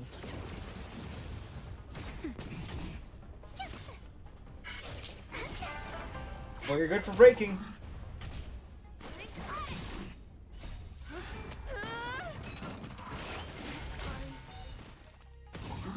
And you do the damage, my guy. Try that again. Coming up now. Come on. My turn. I'm surprised you did the finishing blow.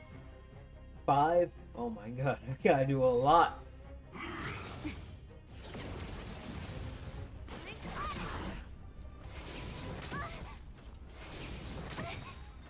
Watch this awesome move. Just a little something. Think nothing of it. Gotcha. Why won't you just hit my guy over there?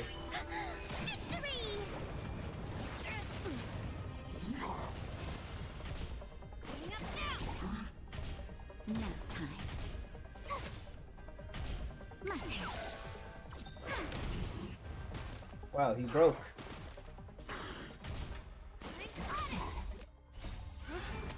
Should be able to take out the other two? Yes.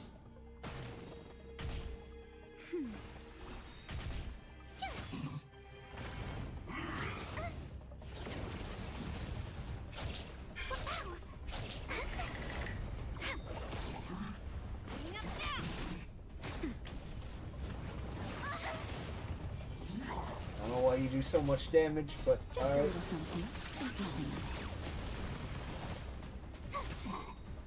Watch this awesome move. Pick up my turn. Really good at the breaking. Nap time.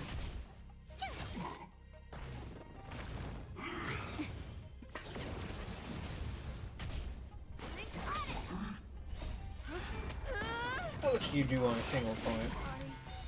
A lot! Enough to break. And finish.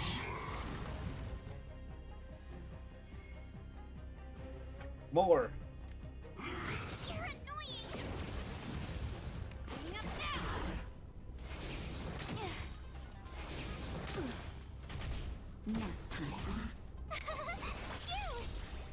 It's my third one. 5, 10. Probably gotta do 6. Freeze and victory! Go away! Watch this awesome move! 6. 3 out of 6. Broken.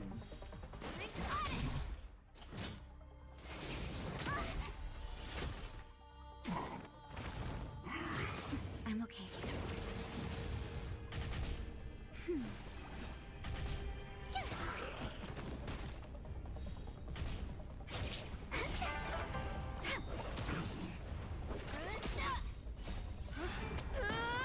That should finish off the left. That's better.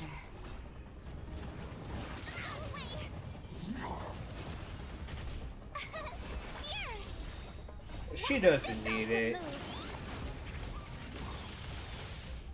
Come on, my turn.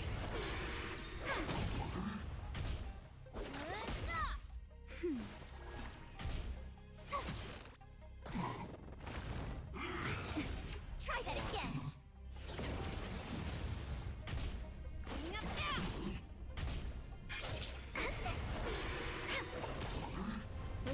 Alright. You can't run.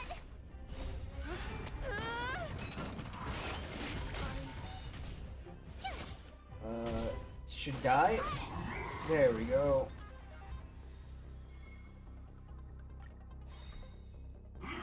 Number 4.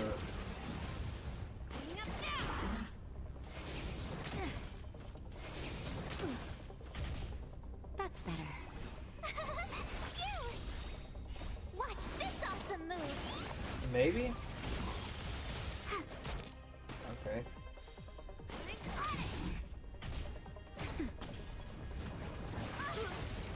Try that again.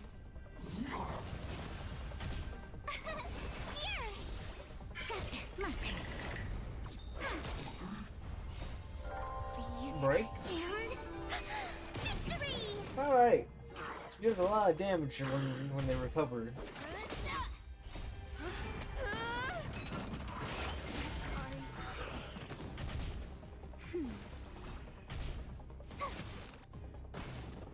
Yeah, that actually does a lot of decent damage.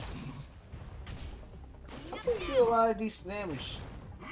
Like, over level 60, you do okay. Watch this awesome move.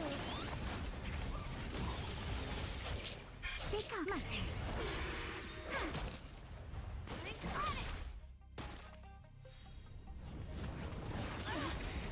You can't run. Break. Hello. How you doing, Kirk?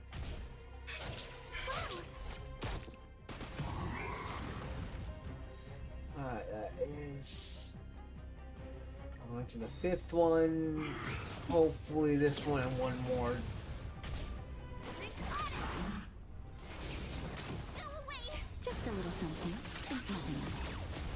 Yes.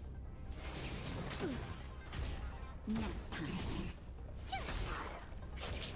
He hit like it's a support, but he hits like a truck.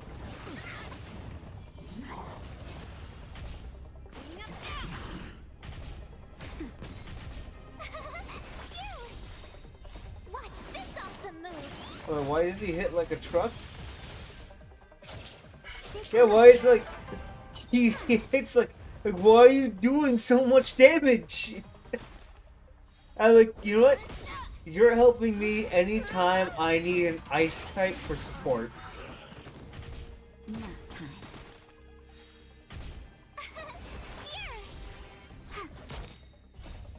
Freeze and victory. If she broke him, that would have been better, but he was already broken.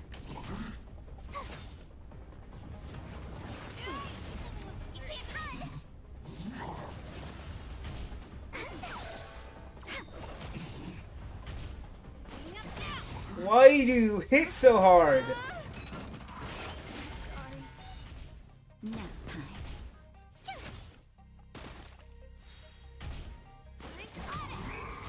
He hits too hard. Watch this awesome move. Just a little something. Nothing else.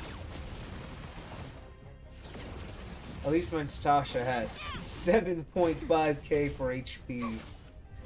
She keeps everybody alive.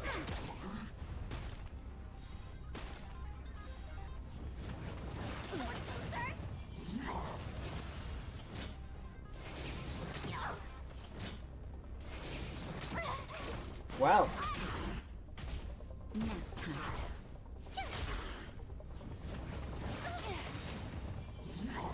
The moment I said, yeah, she keeps everyone alive.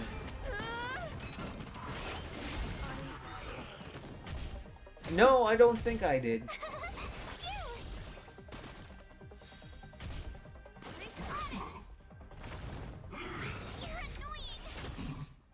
Watch this awesome move. I did not. That's better. Nap time.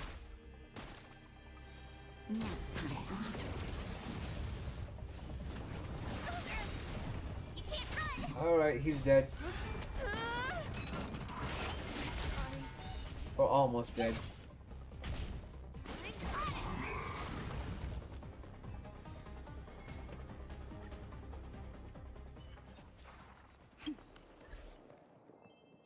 Characters, I want Himiko.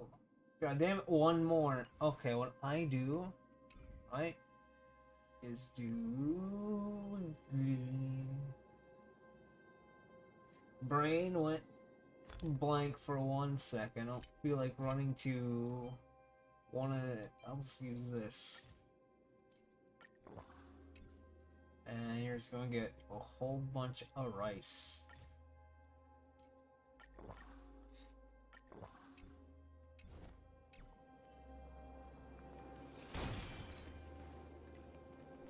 Feeling lucky.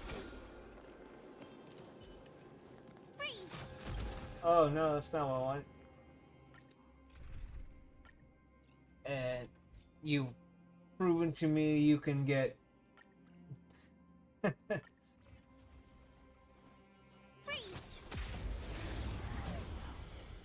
freeze. Why do you hit so hard? Here comes. My turn.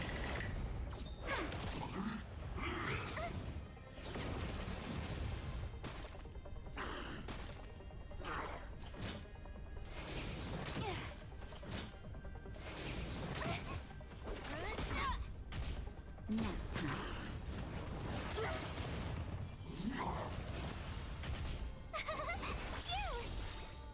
Watch this awesome move. Just a little something. And full health for her again.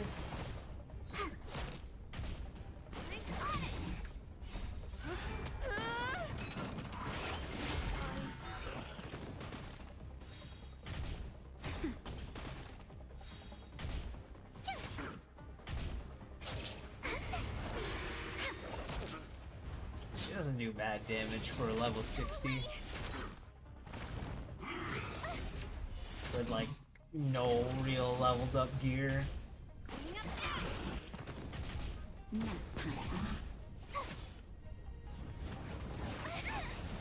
Try that again. Watch this awesome move. Gotcha. My turn.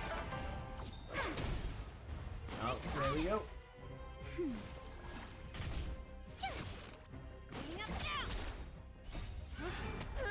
It's gonna take a lot.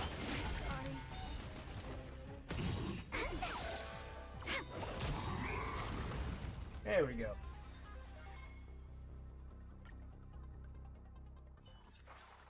You couldn't have done it. I do this. Where are you at, Himiko? Ascend. With countless marvelous sights to be seen, I couldn't possibly Oh, consider I don't stopping have here. any of that bullshit on me. Okay. So I do. I go to here. Wow. Already?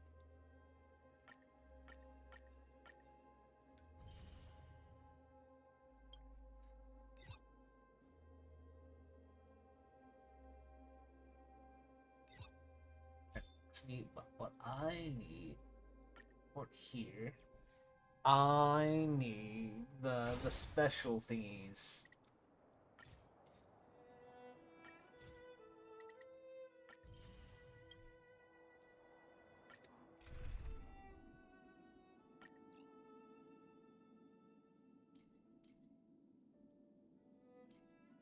All I need is you. I need to level up Herda more too. And since it's ice, I go to support. You're just going to help me with everything at this point. Hope I don't mess up. Time to twirl! That's better. There we go. You won't get away. Time to twirl! Ha! Cleaning up now! You won't get away. Time to twirl! You won't get away. Time to twirl! Humanity never conceals its desire to control the heavens, and I'm no exception. This big diamond! It's all yours! Time to twirl! You won't get away.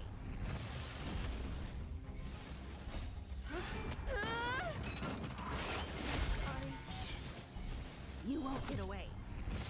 Time to twirl! You won't get away. Humanity never conceals its desire to control the heavens, and I'm no I exception. don't think so. Time to twirl! I didn't pay attention.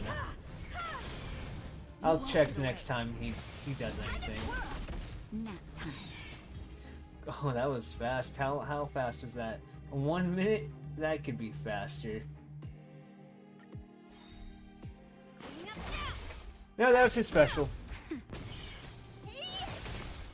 won't get away. Time to twirl!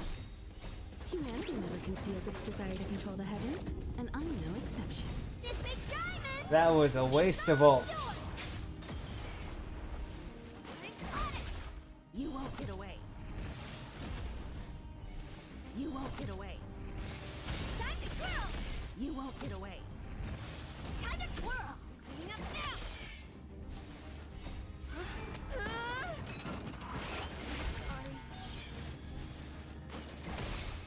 You won't get away. Time to twirl! You won't get away. I like how it just keeps going. Humanity never conceals its desire to control the heavens. Can it go and faster? I'm no exception. Time to twirl!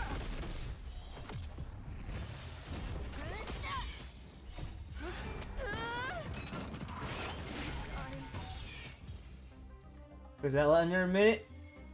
No, minute 4 seconds. I know they could do it. Cleaning up now! Time to twirl! Oh well, there goes my time. This big diamond! It's all yours! You won't get away. Humanity never conceals its desire to control the heavens, and I'm no I exception. think if Herda was stronger as well. Time to twirl! Time to twirl!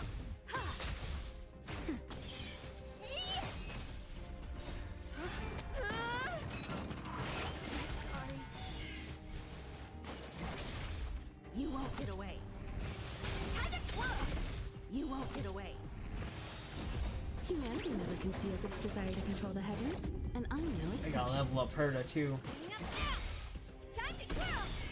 This big diamond! It's all yours! This just kills. Because he hits like a truck. You won't get away. Time to twirl! You won't get away.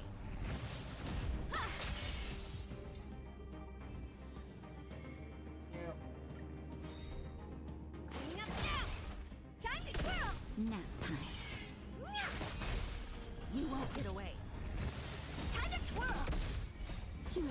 conceals its desire to control the heavens, and I'm no exception. You won't get away. Time to twirl. You won't get away. Time to twirl. I just love how their just passages just kind of link into each other. Cleaning up now. Time to twirl. Sorry. Time to twirl. You won't get away. Time to twirl. Humanity never conceals its desire to control the heavens, and I'm no exception. Cleaning up now. Time to twirl. Sorry.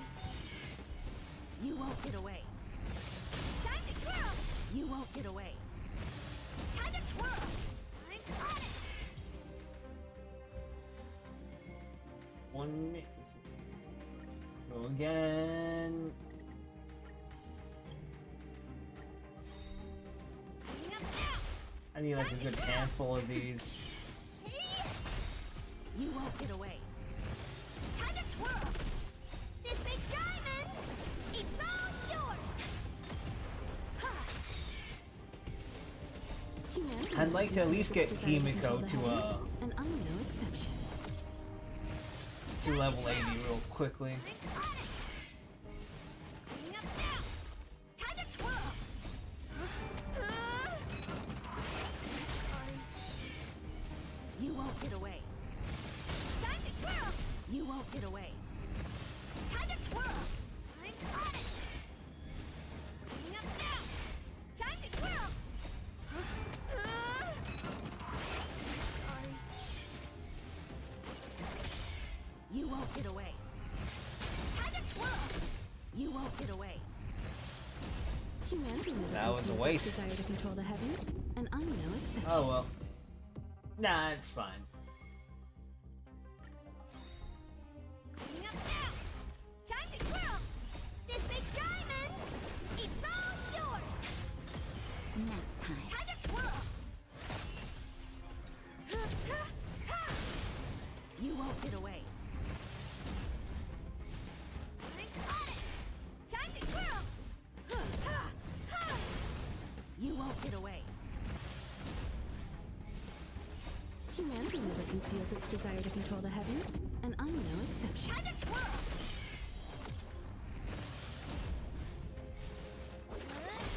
Time to twirl. It just kills them all. You won't get away. Time to twirl. You won't get away. Time to twirl. You won't get away. Time to twirl. Humanity never conceals its desire to control the heavens, and I'm no exception.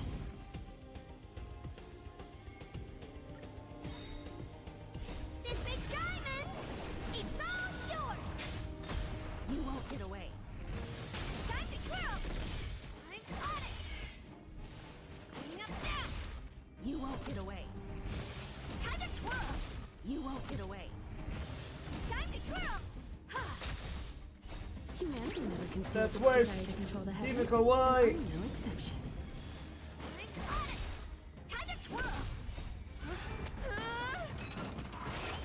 Sorry. You won't get away. Time to twirl. You won't get away. I'm on it. Time to twirl.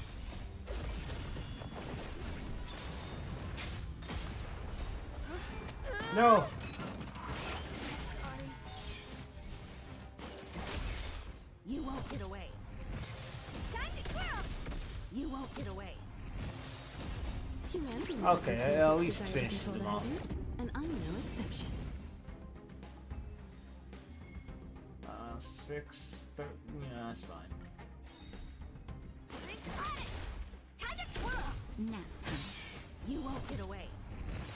Time to twirl. Cleaning up now. You won't get away. Time to twirl. You won't get away. I'm on it. Time to twirl. That just kills. Sorry.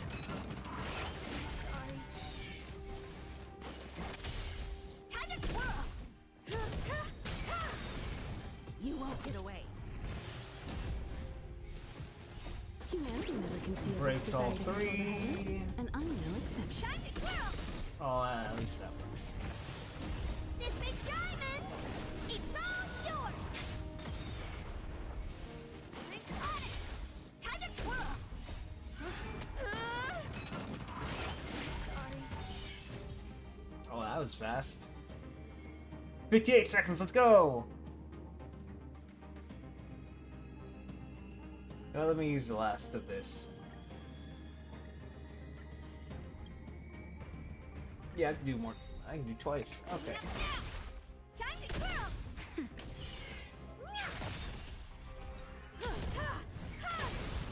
You won't get away. Humanity never conceals its desire to control the heavens, and I'm no exception. Time to twirl. Drink on it. Time to twirl. Nap time. This big diamond, it's all yours. Sorry. You won't get away. Time to twirl.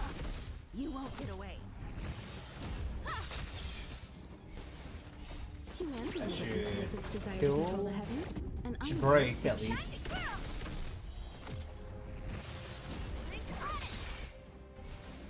And kill instantly. Time to twirl.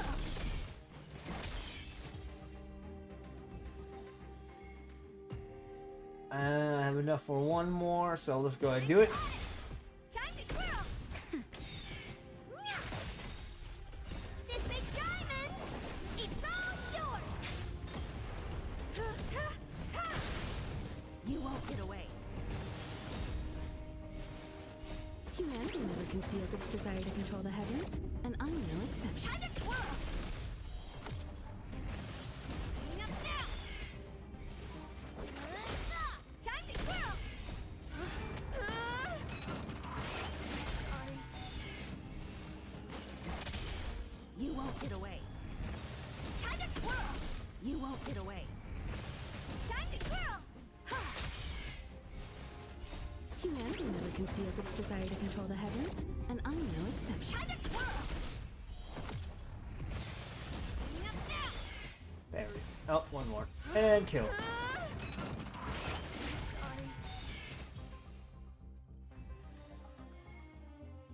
Okay. Let's see. Here we go. I'll level you up as far as I can for now. Our final stop can never truly be There reached. we go.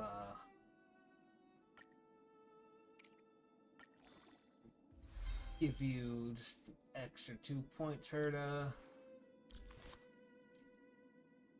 Enhance.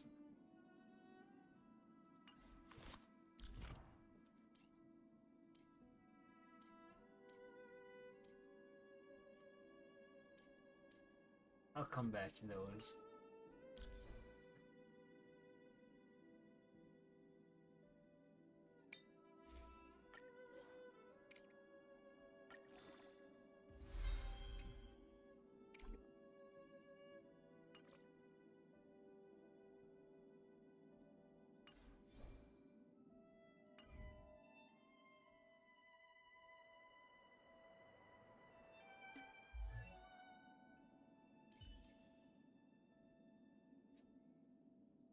Go back to my regular team.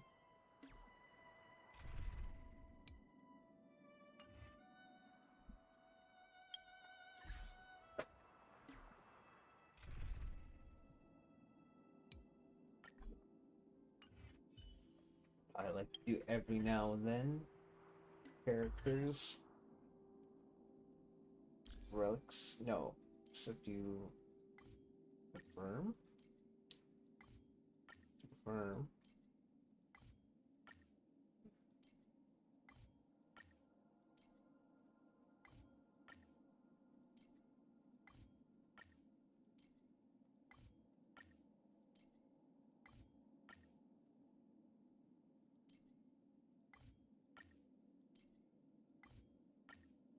just like to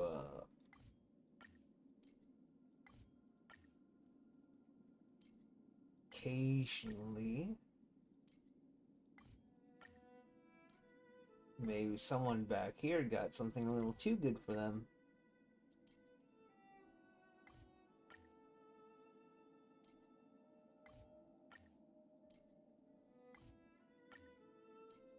Hey, Dr. Ratio, what are you doing with that?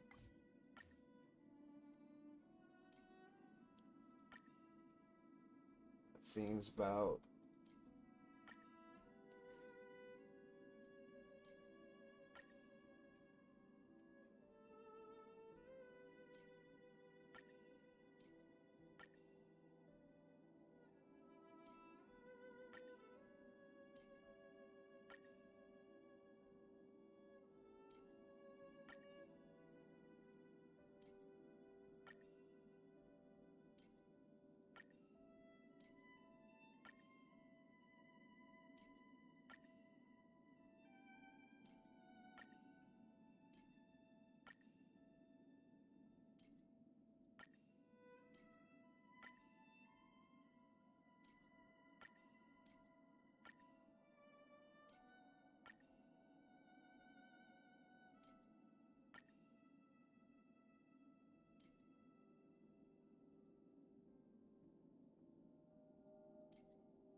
Huh.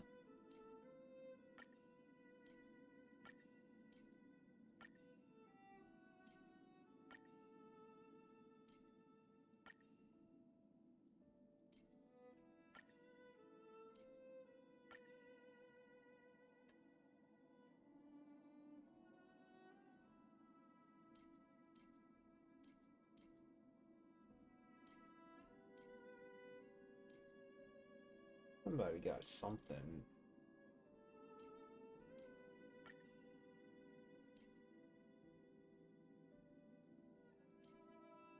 Okay.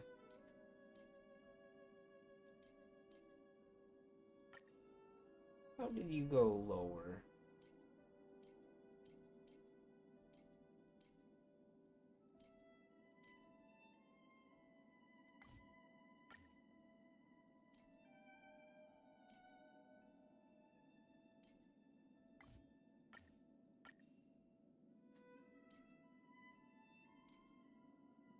Okay.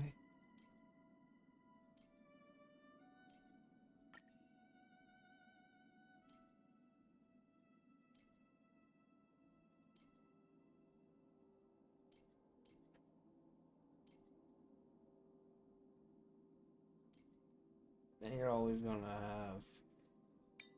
I'll find a way to switch this to something else. I don't have a one that is HP.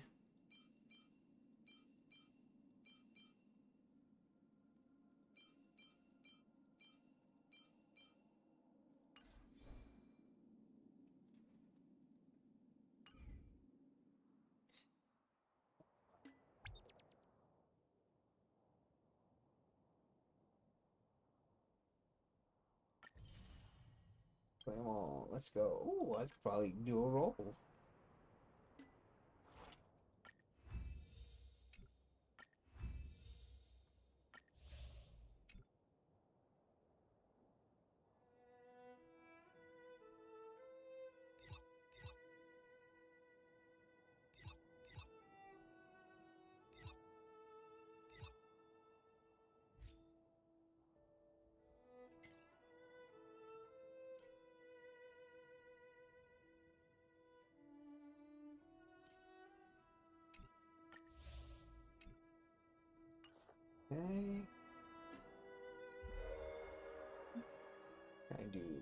you.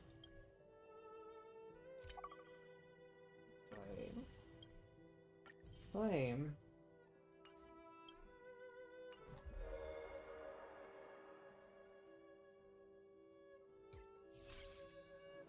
24.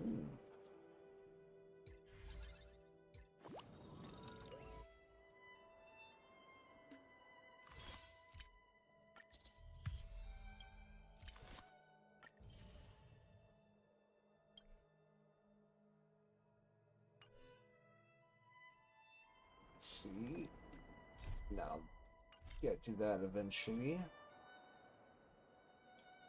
Let's see. I can do one of these right off the bat.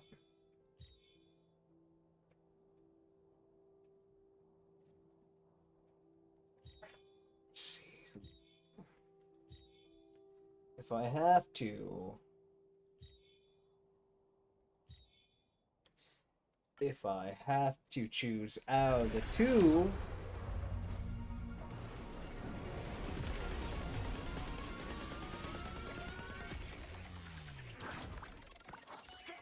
oh, okay. At least give me links.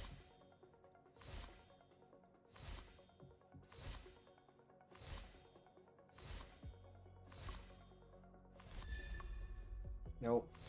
Sad.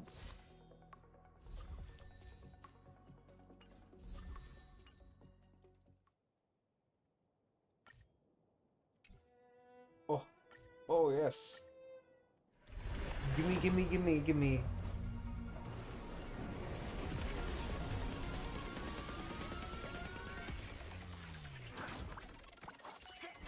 Sad.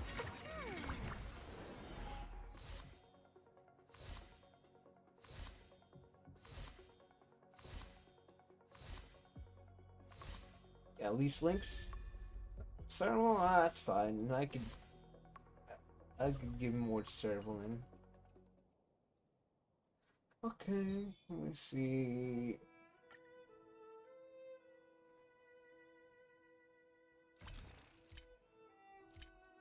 Can I at least get... Can I get one more somewhere? Yes.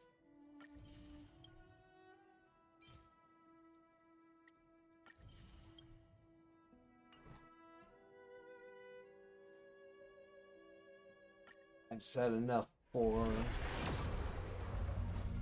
This won't be anything special here.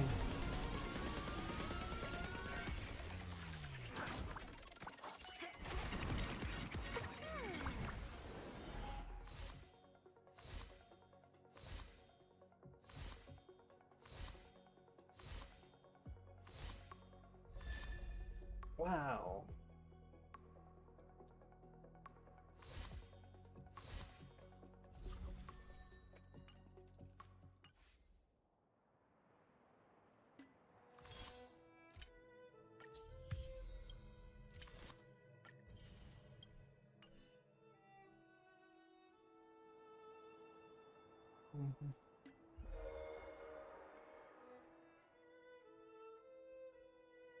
I don't want you. I might do Simulate Universe. So where were you at? Ooh. Oh, get you to E5. Alright. Rock and roll might be my only true companion.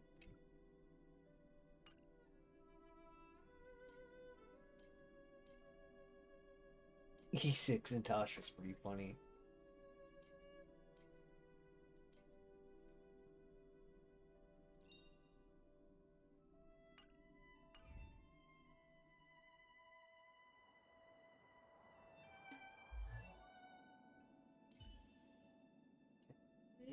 Can I? Okay.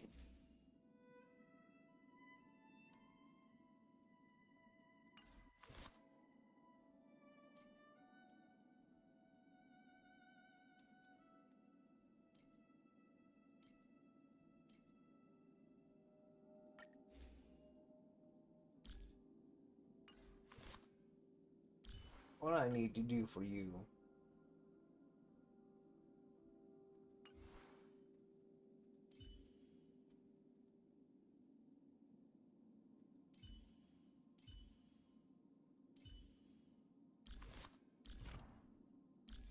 You're just strong by your own merits at this point.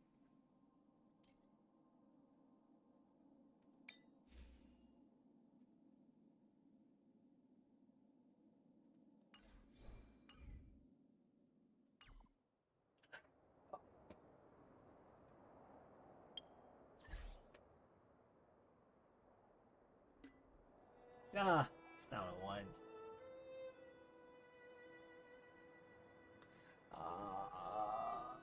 Mission. Navigation.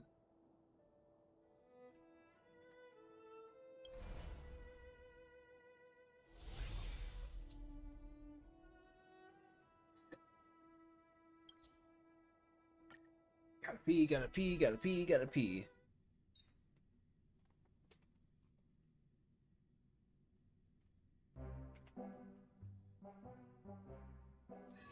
Hard work needs hard rest.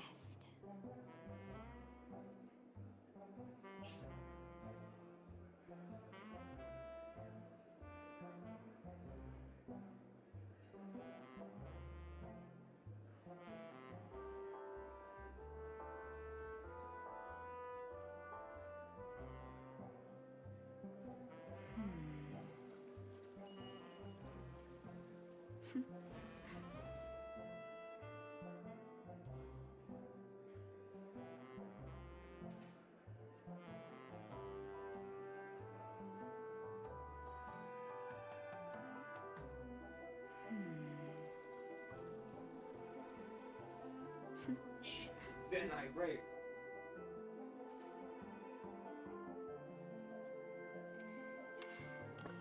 Oh. Okay.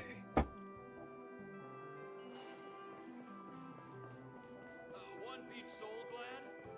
Why isn't there a sugar-free? Well, is there a sugar-free bitch? Oh, quick recovery. Wow.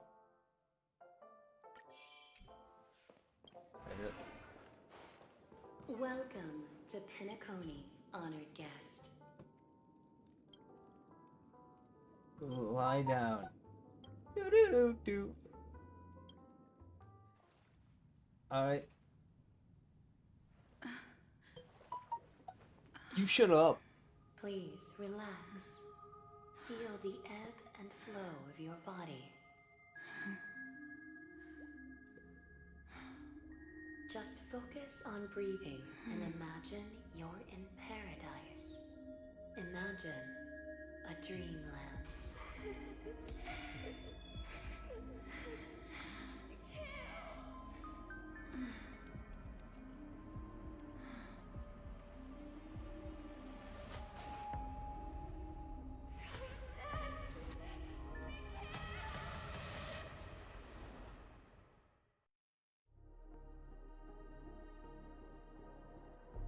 What is it, Ratio? Hello, Why the Dr. long Ratio. face? Hey, I just realized. Where's that handsome bust of yours? What? What do you say? Also, let me... You're late.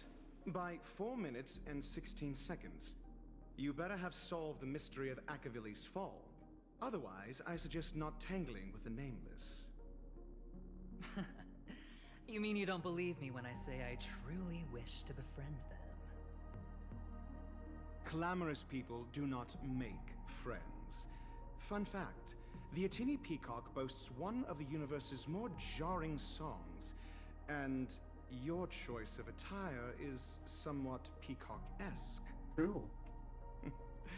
It seems this peacock is short of a feather or two. The family's been rummaging through your things, haven't they? Yeah, by that gray-suited fellow. All the cash gifts and the box containing the cornerstones. Huh? Where are you going? Where are you going? Back home. To tell the corporation that some idiot ruined everything. It's nothing more than a few rocks. Why so serious?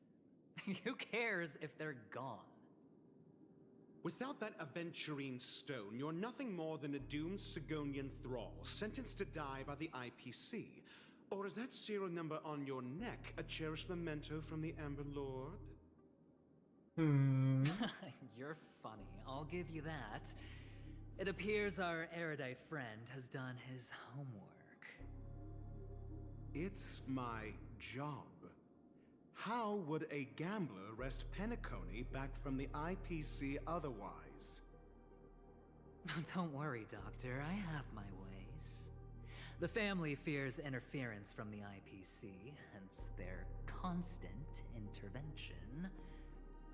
Or to play devil's advocate, perhaps Penacony might have always been a ruse under the guise of the Harmony. If you ask me, that invite is nothing but a self-planted diversion. A red herring. Or maybe they're thinking of pulling off something big during the Charmony Festival. Or someone else made the invite, and they acquiesced to elevating the magnitude of the plan. Well, regardless, be it the family or the Watchmaker's legacy, as long as they're all useful to me. Get to the point. What's your plan? Well, no need to expand on that now. It's not yet time to reveal my trump card. I just don't want to be waiting here. Damned gambler. Any true collaboration demands trust. Did that notion somehow escape your Sigonian upbringing? Then, do you trust me? That depends on you. So you don't trust me either. Now that was easy, wasn't it? Also, I didn't go to school, and my parents didn't teach me any of that. A pity. They left before they could impart any life lessons. Cool. Not for me. It's all about I gambling. did not mean to offend. I'm not offended. But they did teach me that friends are weapons of the Abgens. Even under the watchful eye of the Harmony, we need as many friends as we can get. Let's see. The Garden of Recollection and the Astral Express have already made contact. The Annihilation Gang, I can't really count on them. The Knights of Beauty haven't given their answer, and as for the bunch at the tavern... Speaking of which, I ran into a woman just now who introduced herself as a Galaxy Ranger. The whole conversation felt off. Help me look into her. Huh? You know what? I don't want to stay here. My name is Dr. Ratio. Oh, you don't really disdain me that much, do you? Well, seems like I'm on my own again.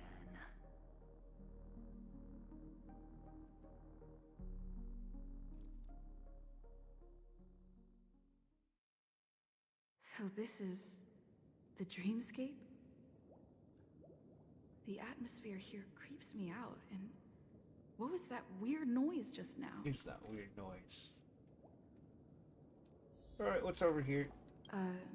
Note? The Apostle also happened. This way! Can you see me? Over here! Hello, you're not. Please, come this way! Oh. Okay. Enter the dreamscape. Really want to play RuneScape now. You're here. Wonderful. Hi, Misha. How you Welcome doing? to the Gallery of Thoughts. You can think of this as the entrance to the Golden Hour. I'm here to provide guidance to our guests. Huh? You remember me? I'm so glad. This is a temporary interchange, so it looks a little rundown. The Reverie in the Dreamscape is currently undergoing a revamp. I apologize for any unpleasantness in your stay, but if you enter the Golden Hour, I'm sure all your troubles will dissipate in an instant. Okay. You just go right through that door to reach Golden Hour. I wish you an unforgettable dream.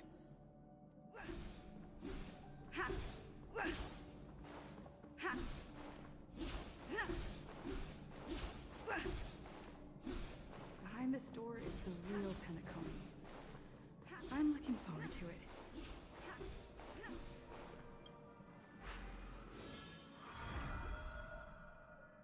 Baseball bat.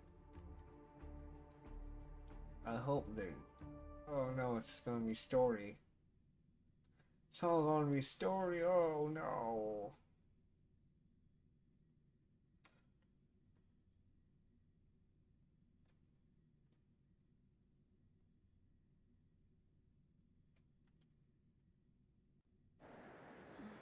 Hello.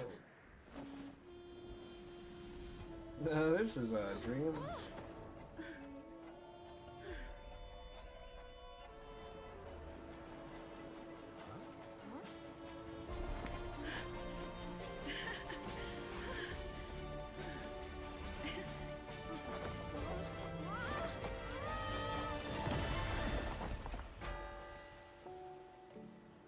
Oh, hello, Yamcha pose.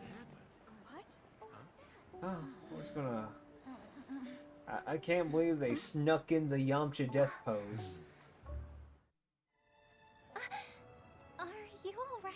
No. There's nothing to worry about. You've arrived at the dreamscape. Seems like our guest here hasn't gotten used to the transition. Fret not. Feeling a sense of weightlessness is normal for new visitors. Robin, please guide our friend in getting more comfortable with the new environment.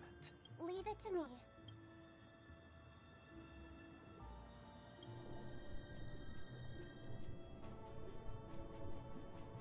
Don't worry. Just relax. Inhale. Now exhale.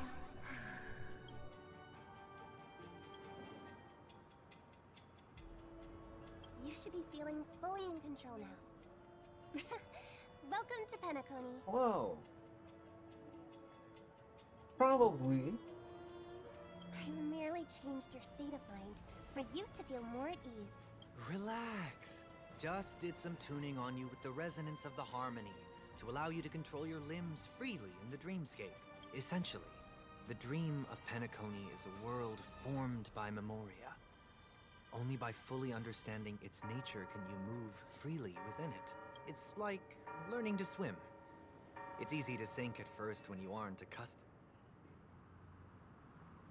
Well, theoretically you can, but it would be very difficult to pull off. Unless you're one of the memo keepers of the Garden of Recollection, it can be difficult at first to manipulate the Memoria. Oh, oops. I've fallen into my professional habits again.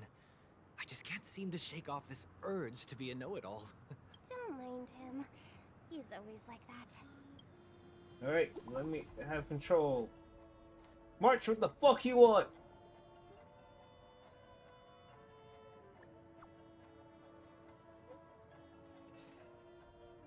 Yay. Ah.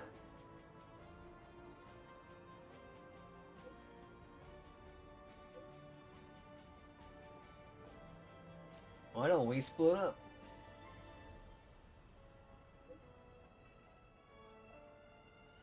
Yeah. The Dreamscape Sales Store. Should I visit it? No. This place is bustling. There are so many people living in the Dreamscape.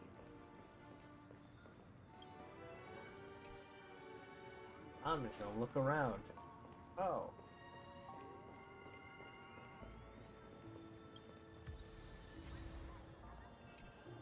Dr. Ratio sticker.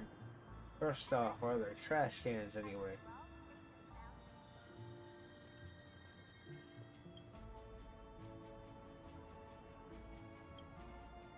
Let's go. I know what to do now. Such a beautiful night. Oh.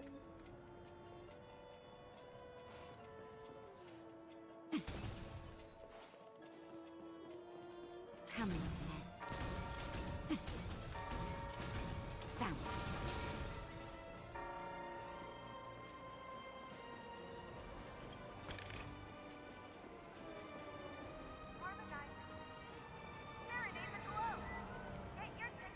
hit by a vehicle? Come on.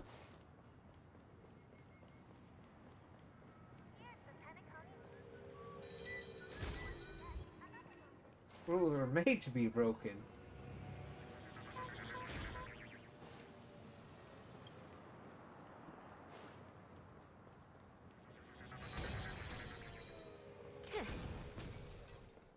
I don't know where I'm going, but let's go.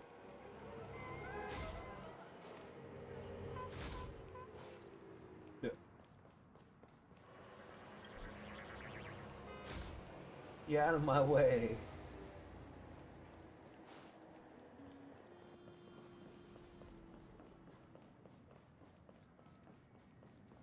Oh, what's over here? Give me your food.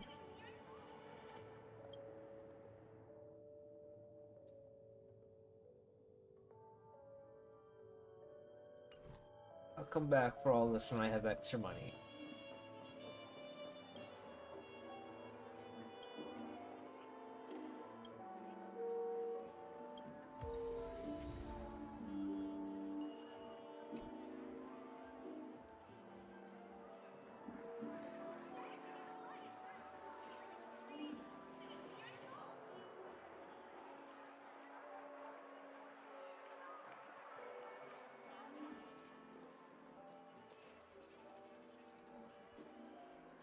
Come on, then.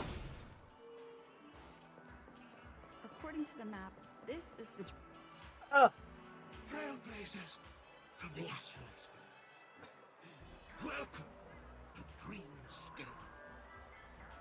It's the magic of psychoanalysis, madam.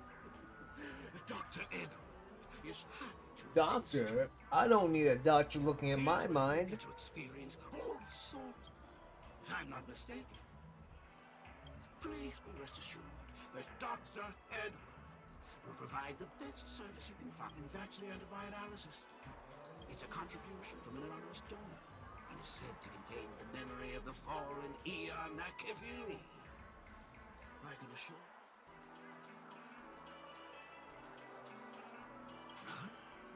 Dr. Edward promises to let every new customer Oh, for enjoy their first free bubble? Alright. Let's begin. Please close your eyes. Touch. Trailblazer from the Astral Express. Do you plead guilty? What's that supposed to mean? I won't make any explanatory or leading comments on the content of this dream bubble. In the dream bubble, if any details are missing from the dream, The sins you've committed are beyond pardon. But I respect every individual's right to carry out volunteer work. Give this place a thorough cleaning. my apologies. When I received this dream Sad. bubble, some of the audio, however, I can make some adjustments to the dream bubble to improve. The subconscious has, well, please. Splendid! The replication. Do you, as well as you rode snowmobile, do you plead guilty? Yes. You sneaked in, do you plead guilty? You barged into the kitchen of the dining carriage, Damn. claiming that the whole area needed disinfection. Do you plead guilty to the... The first one is clearly a result of your own doing. Ahem! Don't get carried away Pom-Pom just yet. is a very This is only aggressive the little beginning of your being. list. There are cases of entire entries disappearing from the Express data bank. My apologies. By order of the Alfalfa family. And that's not even half the list. There are a total of 46 cases of malicious conduct. Sorry. No? Could there be anyone? Of course there is! Who? That guy who blew up the train into 2 pieces! Damn. Alright. That's all for the content of this dream bubble.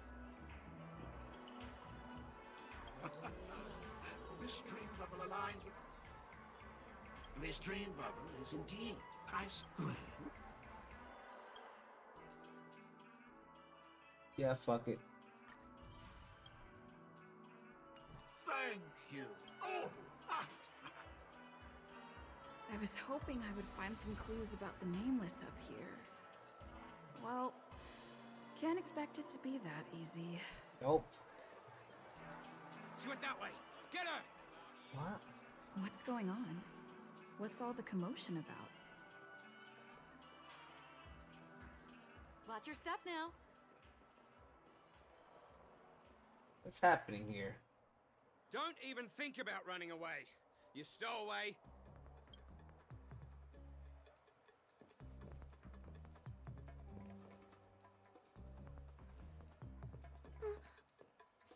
Sorry for bothering you. Please, I need your help.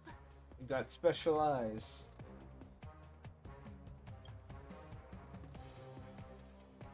Hey, look! She has an accomplice. Ha! Good work. Now You're- we can nab them both in one go. You're not even. Oh, now you. Why do you have a man's voice? Oh well, it's a dream. It doesn't matter.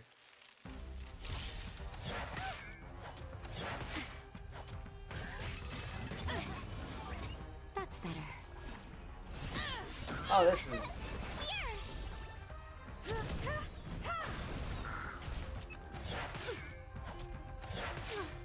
Arlen can literally handle everything. Try that again. Just a little something. Nothing. He can literally handle it.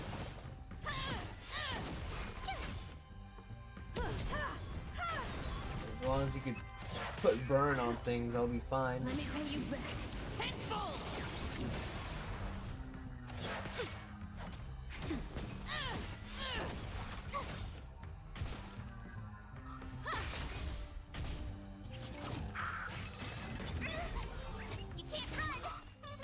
Why didn't you? I can't protect you anymore. Why? March! You're usually smarter than that. March! You've got a lot of nerve. You won't get away. I'm confused why March did this. He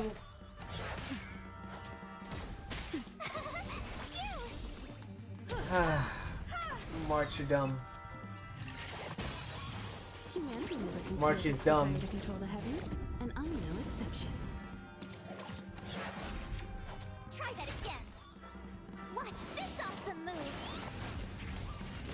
move. March. Usually are. You're usually on point with that. There we go. You can't run.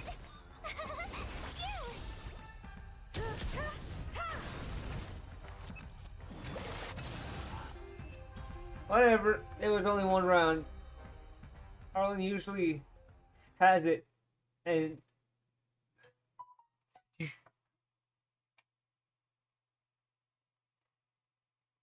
no, she does not get a pass for making bad decisions. That's enough, boys. Hello. Sir, what's gotten into you all? Open your eyes and take a good look. Is this lady the stowaway we're looking for? Huh? Who's this? Don't you know him? Look at his brown hair and grey vest. He's the officer, sent here by the family to maintain order at the Charmony Festival. I see. Sir, the thing is, we're trying to apprehend a stowaway. And that young lady there looks very suspicious. We're sure she's the one. That's nonsense. Take another look, will ya? The witness report says that the suspect is a lad with silver hair, and you guys are going after a girl with silver hair. Does that even make sense? She's our guest. Well, just get out of my way and I'll take care of this. Get out of here. Yes, sir. Hello. Who are you Sorry again? for all the trouble you went through back there. I'm Gallagher from Oh, the hello, Bloodhound Gallagher. Family, and those idiots are some young bloodhounds I've been training. Because of their youth and inexperience, they mistook an honored guest of Penacony for a criminal. This is indeed a regrettable mistake. I'd like to offer my sincerest apology to you on behalf of the Bloodhound family.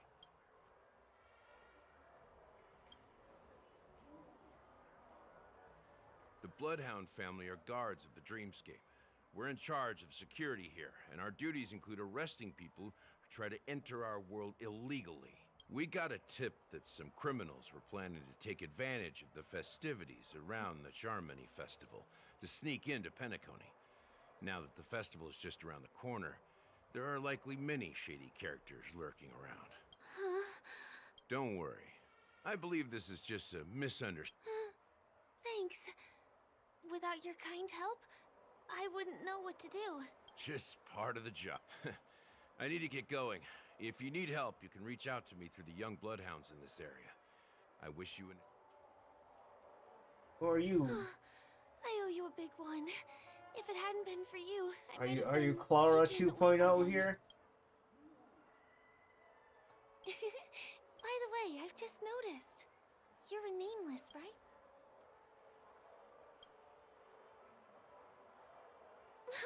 You bet! I also know that you guys often travel around different places. Although the Bloodhounds mistook Oh, it's me for a Firefly, stoner, alright. I'm actually a local. My name is Firefly, and I'm from the Iris family. I work as a stage performer, although right now I'm just an extra. When there are no acting gigs, I work as a guide near Glock I like the picture of Asmongold sitting right next to Firefly and people getting just mad about I it. do my job.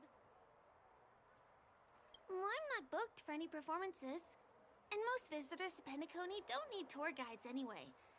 They're all big. Thanks. Let's go. Look, I meant in like the... Alright, It's not a bad idea goodbye. to get to know about Start this running. place. Oh. Let's see, where is inventory? Luckily, I have a whole bunch of these. I could either use this.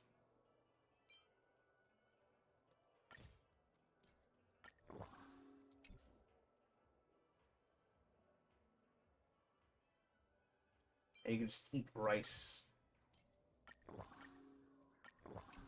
Actually, Omni Synthesizer, where are you at? You should be just...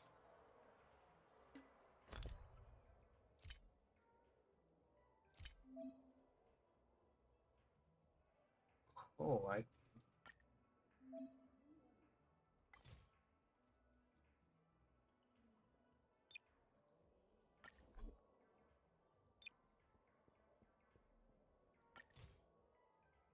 Oh, that's neat. I'll just go ahead and do that real fast.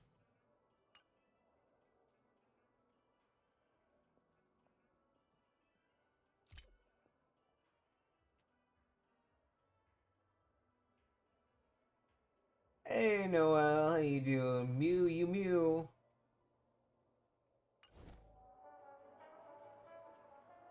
See what I... There we go. There's synthesize. Here. What can I make?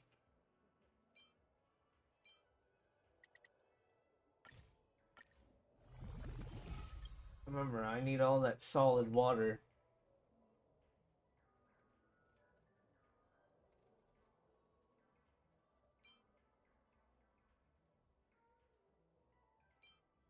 All these will be comfort food. That just looks like ramen to me.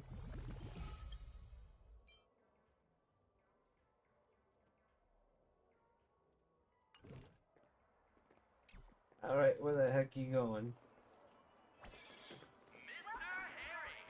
Watch your step now. I really just want to jump sometimes. Like, I feel like jumping is just missing Head here. to as soon as they arrive in the Dreamscape is the OT Mall. The Dreamscape sales stores here is super famous. There are also stores that sell luxury goods, apparel, trendy toys, and even cars. As long as you have enough alfalfa coins, you can buy anything you fancy. Items Alfalfa. purchased in the Dreamscape can also be brought into reality through an extra service. Unfortunately, the transfer of automobiles to the real world is not available at the moment. You can come back for them next time. Just outside the mall is the plaza. Nice. You know what? Did you say meal? I want food.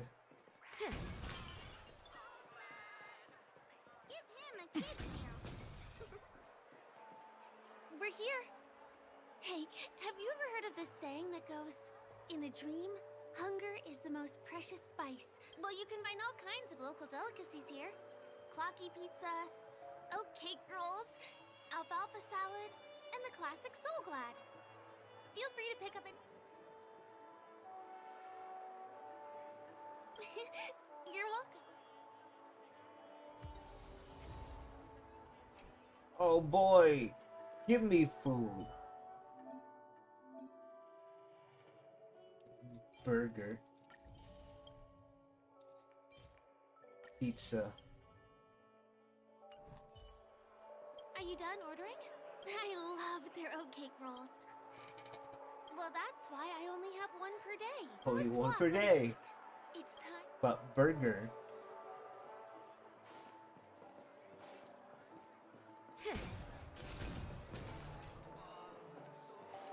I still gotta get in line in a dream. Yes. You gotta get in line This for is the everything. luxury store I told you about earlier. If we keep going, we'll reach Glax Avenue, which is the road to Golden Hour. I want more fights. The street seems Over empty. here! Follow me! Please come this way. Let me show you something interesting. Look! Yo, are we in? The Oh, statue of Clocky, Penacony's famous cartoon okay. character. Okay. I'm being reminded by that one fucking NFT Island advertisement. Fucking Cryptoland. Fucking the Crypto Island place. Fucking Crypto Island.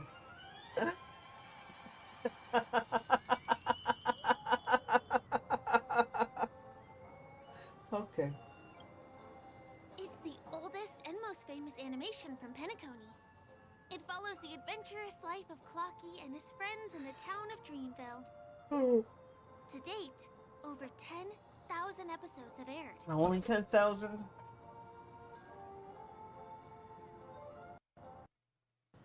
Ominous? Clocky is a household name here. There would never be anything ominous about him. Right? By the way, do you know that Clocky's design is Firefly, said are to be you a inspired crypto kitty as none they other say? than the legendary watchmaker. I can't believe you haven't heard of him.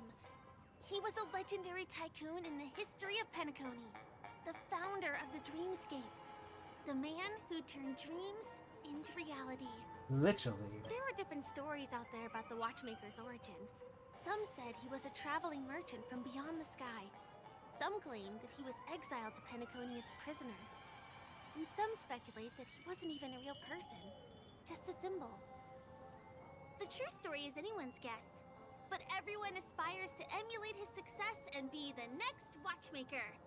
Be the next As one. his inspiring story became known across the cosmos, those with a dream flocked to Penacony in droves.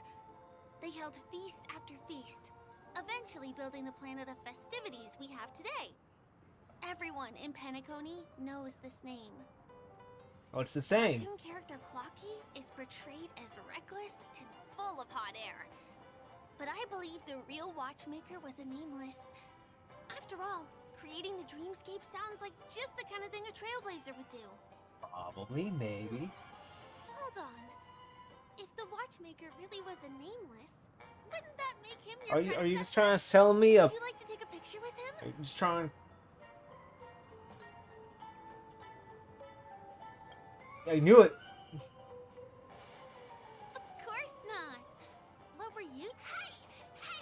Help me! Huh? What's that? Help me! All right. What could possibly be stuck in there?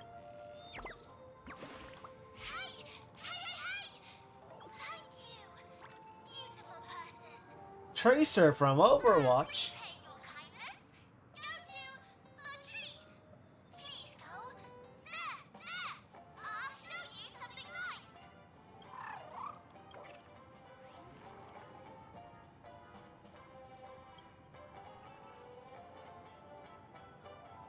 Is there something wrong with Clocky's statue?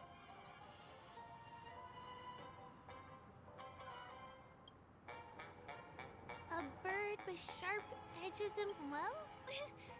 If you're okay, let's move on. You give me a moment.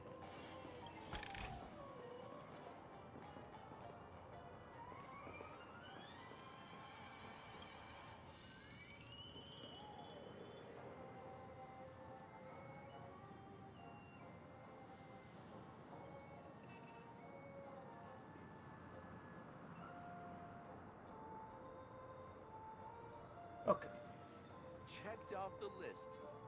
Where should I go? I wonder if I do get like.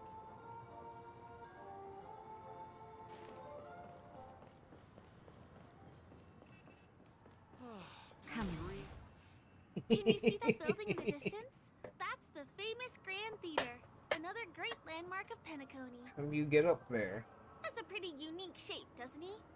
In the real world, it was originally the central prison of Astana. The family renovated it in the dreamscape and transformed it into the glorious Penacony Grand Theater. Since the moment it was built, the Grand Theater has graced the entire dreamscape with its rendition of the Odes of Harmony. During the Once-in-an-Era Charmony Festival, family members will gather at the theater to welcome the harmonious choir that blesses Penacony with everlasting peace. And here we are! The best viewing spot in all of Golden Hour. Look, there's even a telescope here. When the Charmony Festival arrives, remember to be here early if you want to get a seat.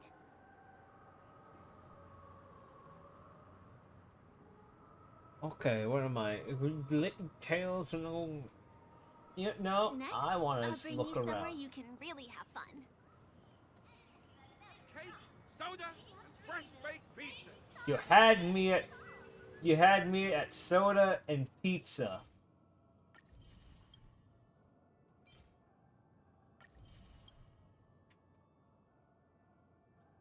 Oh, there's a recipe for a pizza. I'm taking that. Shut up. Oh, trash can.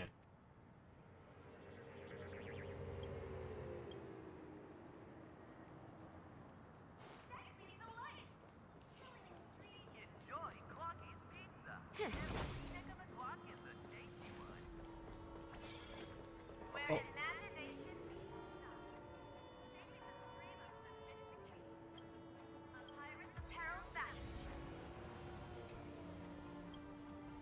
Don't want to talk to you. I want to investigate the trash can. Fuck off.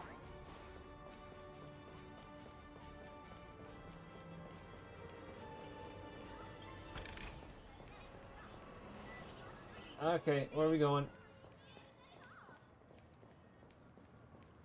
I'm distracted already.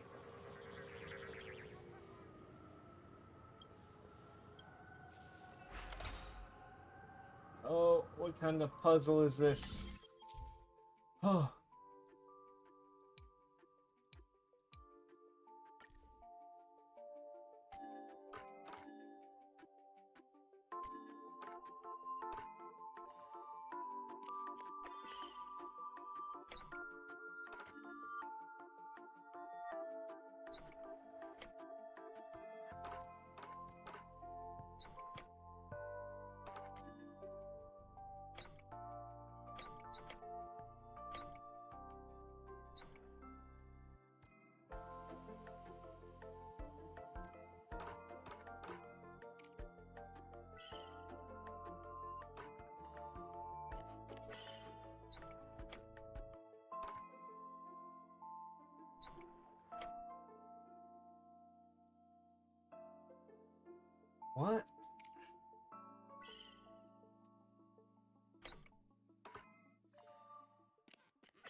What?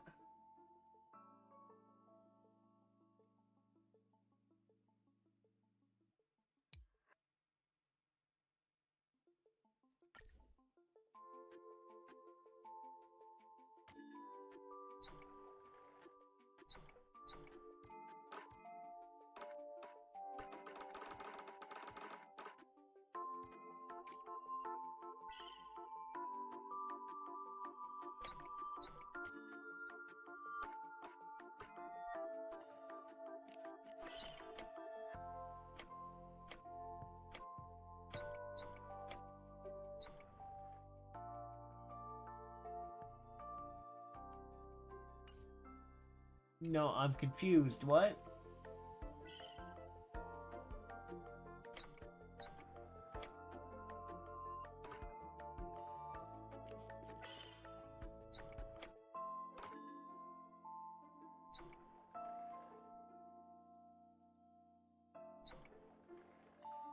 Oh. Okay. Alright, that was much simpler than...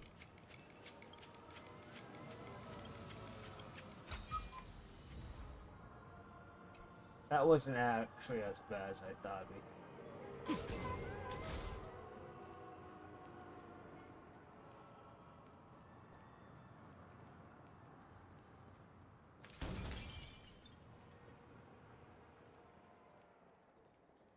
That place up ahead is Ideen Park. Everything here is themed around Soulglad. It's a little crowded, so make sure you stay close to me. No, I'm good.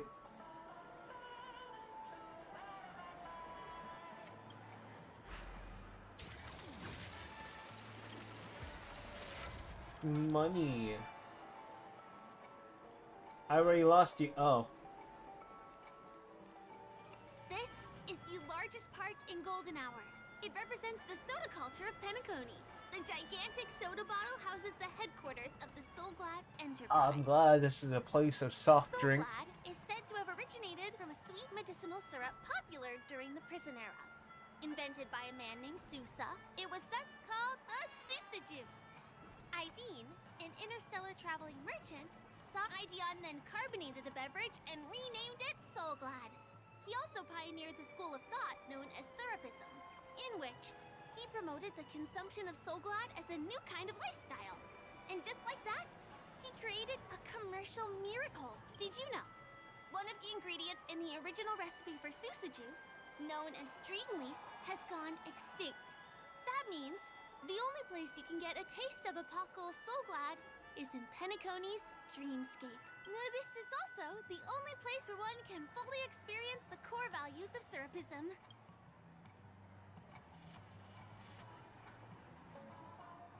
Why aren't you... Time waits for no one. Let me... We're kind of being sus right now. No, someone's out here. Or am I just looking mean?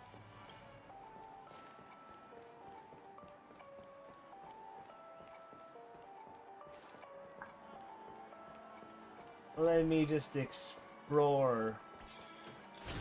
I don't care about you.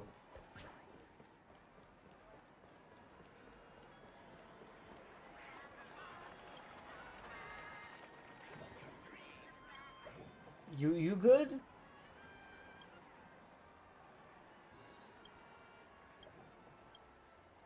Sir.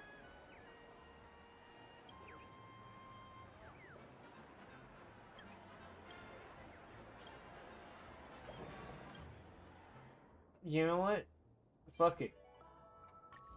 I'll buy it from you.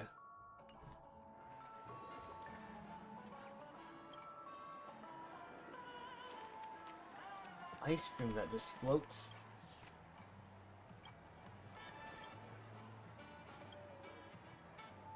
Found.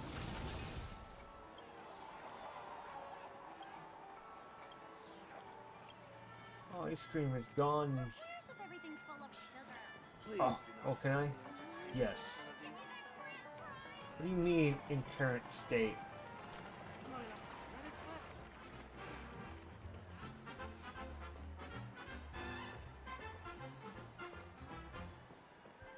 Once I play my hand, it's a million at the starting line. Alright.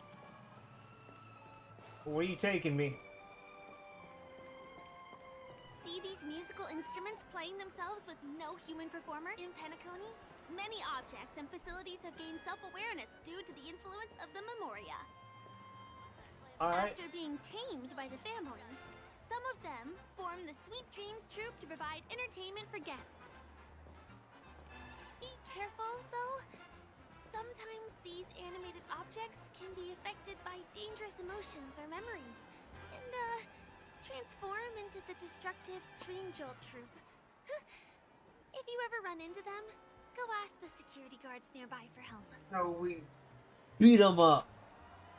Hey, there's a ride attendant over there. Let me get some... Oh. Hi there. This is my friend's first visit. Of course. Please show me your dream. Name. Here's your Dreamscape pass and... How many tokens are there? 10. You may now... Thanks. Let's try out some of the games. I want the slots. That's what I do it. want. Let me see. Which one should we try first?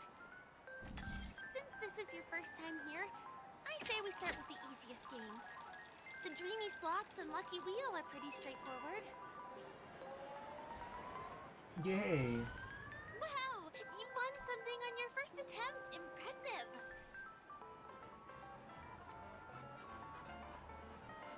Oh, you want me to spend all my tokens here? Give me that cramp! The one! It has to be.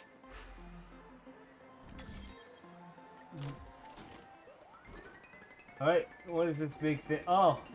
Oh, it's a giant gotcha machine. Let me play the gotcha inside the gotcha. What's in here?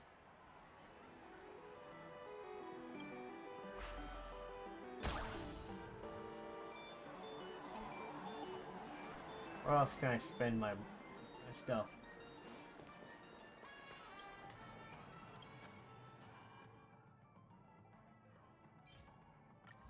I just don't even buy that. I just see a treasure chest. Alright, time to go back to the slots and just waste it. Please. Kid, let me fine, you can have it. Not enough credits left? Move out of the way. You keep playing. I'll go and get some drinks.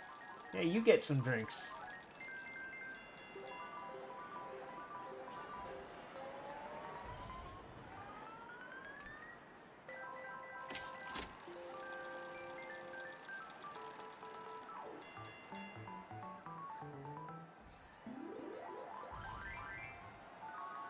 Give me the super What's big taking prize. Firefly so long? She's heading toward the bar.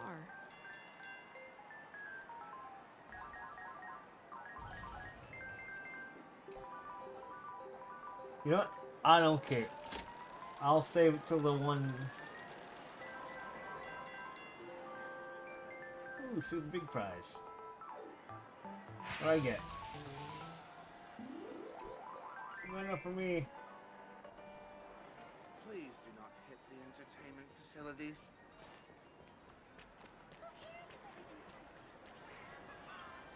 What do you say? Ready? I'm a bit tired too. Did you have fun? Penacony's golden hour is pretty... I'm not sad. It's vast and deep like an ocean. Even the humblest people can find solace here. I really appreciate your help earlier today. That's why I took the chance to introduce this beautiful place to you. It was willing to accept me, even though I didn't. You're right. But when... Hey, could you come closer? Okay, what's your question? Did you travel here alone? No.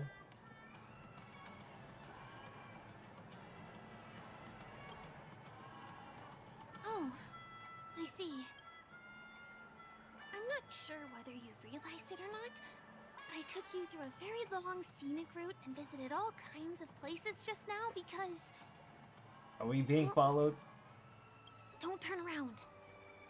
I'm certain that you're his target.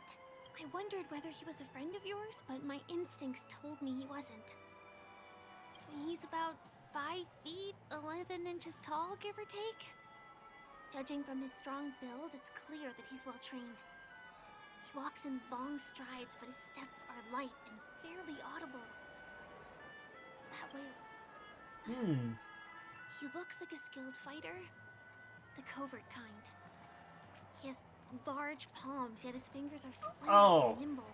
Why is... I reckon he has experience using knives, like a short sword or a dagger. Why are you here? Do you know anybody like that? A maroon jacket, emerald eyes, dark blue hair. Ah, he's coming our way. Hey, well, if it isn't my most loyal customer. Yo, how are you here? It's been such a long time, old friend. How... What a coincidence to run into you here. Still wondering how Sampo actually got off the planet. You're surprised to see me? You know, it's thanks to you that I can be here. Ah. You helped Urello 6 open up to the outside. Oh, Miss March, don't you remember me? After all...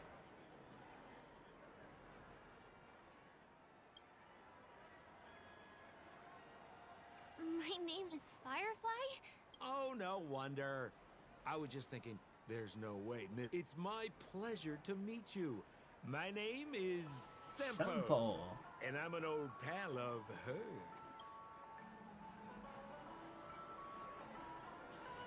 Ooh, seems like we're getting on the same wavelength now. Mr. Sampo. My purpose. You're funny. What else can I do in Penacony? Well, I just hang around, daydream, and do the things that anyone on vacation would do. Speaking of which, old pals, I've been watching you two for a long time. Miss Firefly does know Penacony well, but when it comes to entertainment for grown-ups, looks like my analysis is spot on. Alright, Sampo, what can you possibly... Mr. Sampo. Anything bothering you, Miss Firefly? Don't worry. This isn't going to involve anything illegal. Sampo, what the fuck are you up to?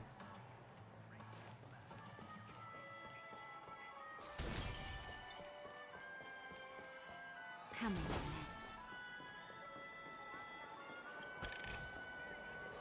Of course, before I can find trash cans, I can find trash.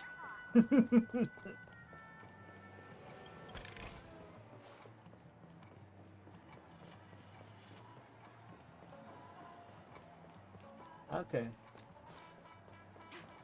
What a scam.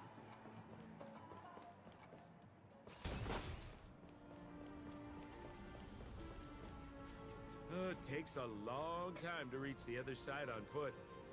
How about we just bounce over there, using the pinball machine? Pinball machine? She's not fully acclimated to the dreams. Dangerous? Miss Firefly, we're in a beautiful How dreamland. does Sampo knows crafted by the anything family. outside? How could it be dangerous? He just... This, come on, pal. Show her what...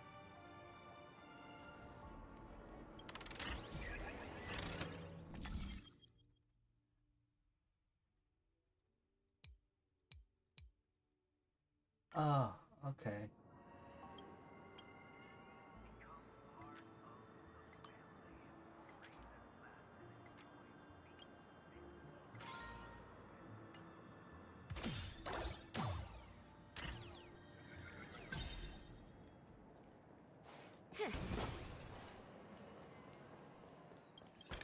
Or I could just walk across. Burger. Burger. Is this the lower level of the commercial district? Bingo! Our destination is right there. Pepe Pepeshi Salon. This is no ordinary salon. The only guests allowed to enter are the Pepeshi people, or those with VIP cards. But then again, nothing is too difficult for Senpo. Come on, then. Come on, then. Found it. Come on,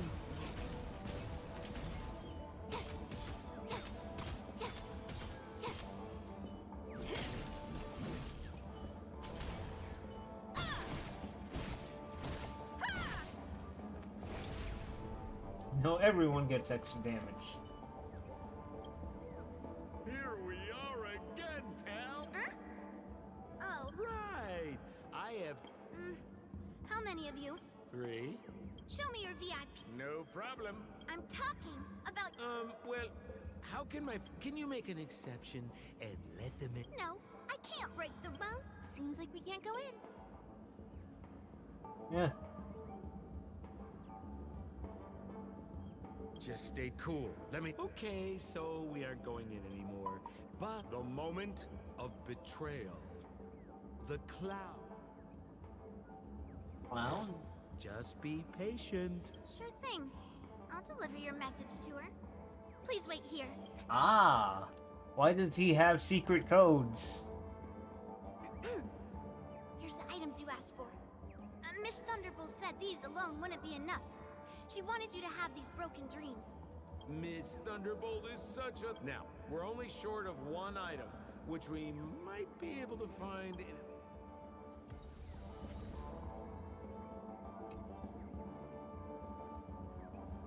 What the? Why was this TV dumped on the side of... I'm afraid you're mistaken, Miss... Hey, how about you try to... Well, I might be totally... But it's fine.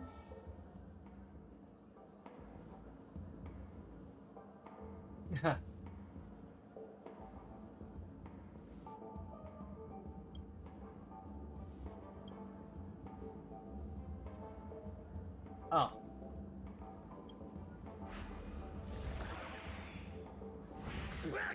What's happening?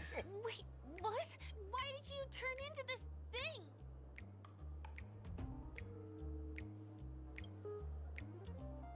You look so... cool. You got... So how... Oh, you don't get it, do you? Well, Look! The title of this game is Hanu's my Adventure. phone. According to the plot synopsis, you have been... Now, if you want to return to your normal size, you have to do...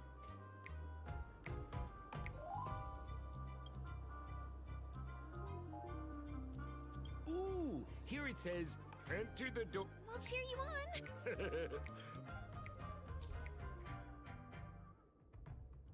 Okay. Alright.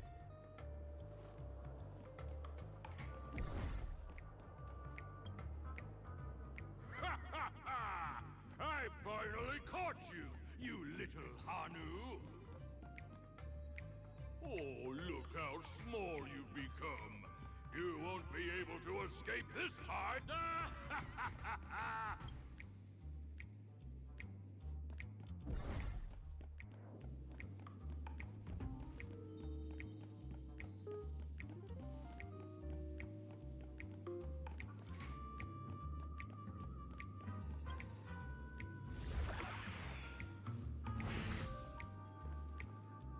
No, I hate my mouth for revealing my secret. Okay.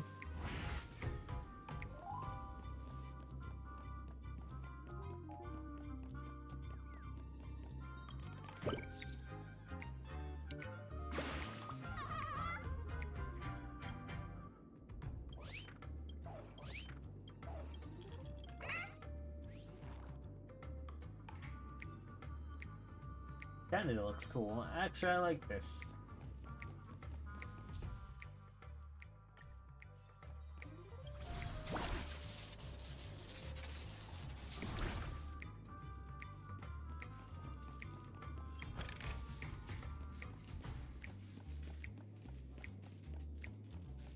like the music that's happening.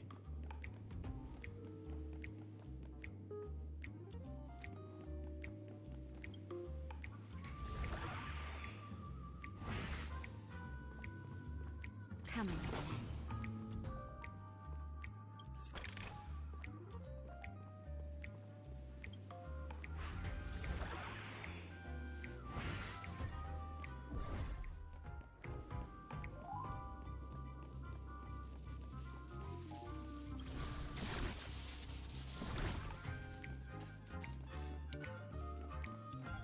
Yo, rat! You foiled my plan again and taken the treasure I worked. Fine. All admitted. Let's go.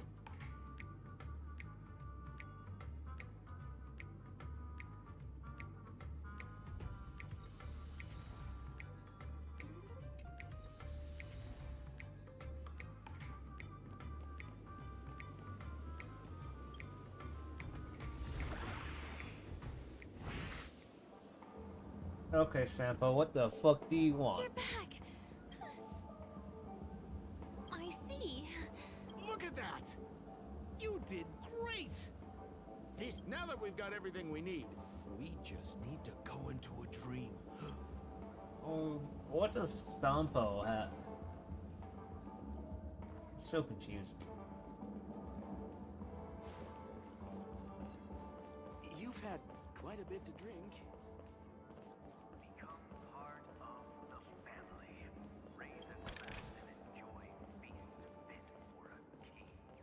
Can I drive it without a license?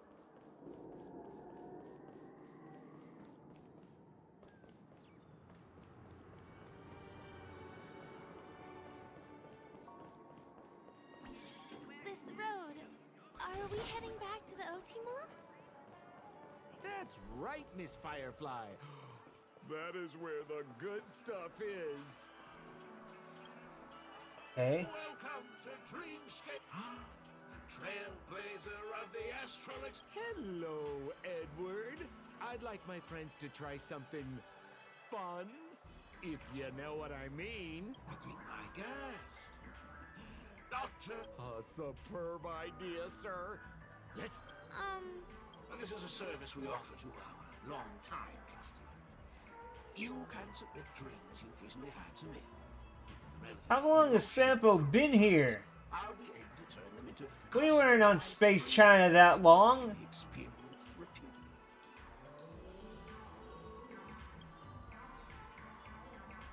Exactly. Looks like you've got the picture. A dream I wished I could have Miss Firefly, I admire your eagerness. I trust you have prepared all the necessary materials. Your donation is appreciated. The retrieval is complete. It's ready. Please Jump on in, friend. I can see a weird, dumb plot happening here. Where's this? A Dojin plot Is happening. this the clinic in the...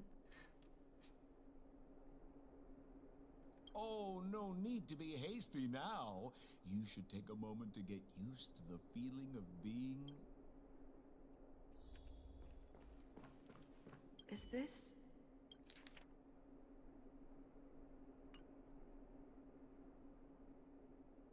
Oh, really? Stop nitpicking the details. If you ask me, I'd say you should take a look outside, but...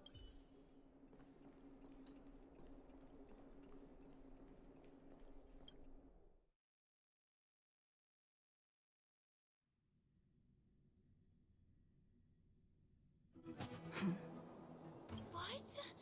What is happening?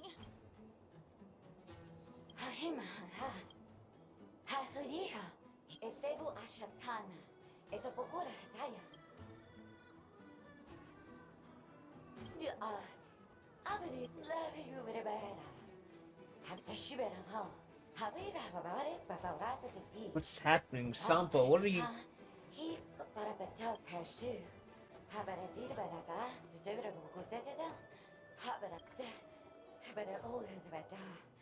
I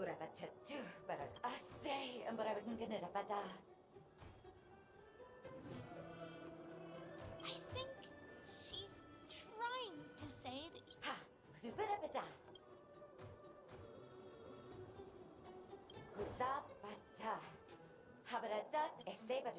Oh my god. I'm confused. Why am I in this?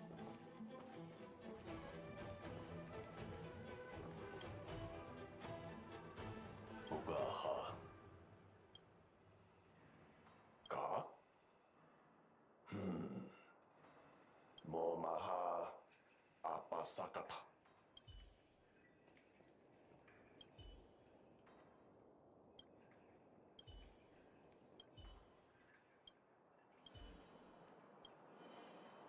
What's happening? Sampa, what are you up to? Oh no. Whoa. That's better.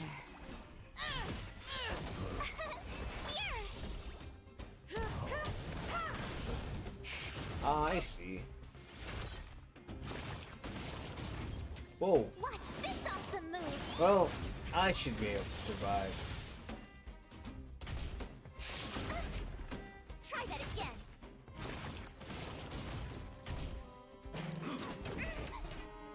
Just a little something. Nothing.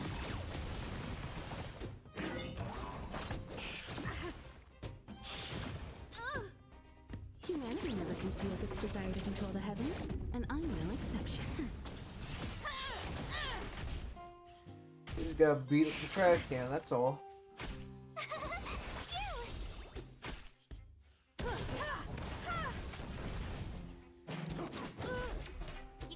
What the fuck? I can't protect you. What the fuck?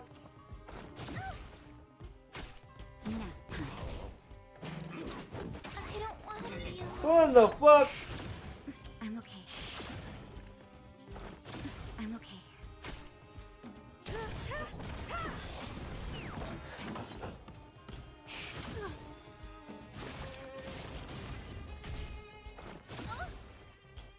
Just a little something. Nothing.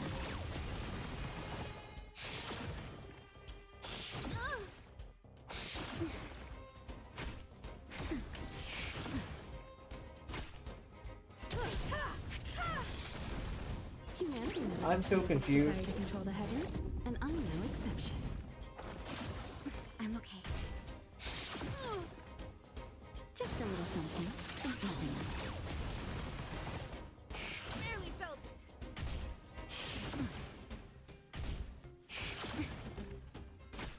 Nap time.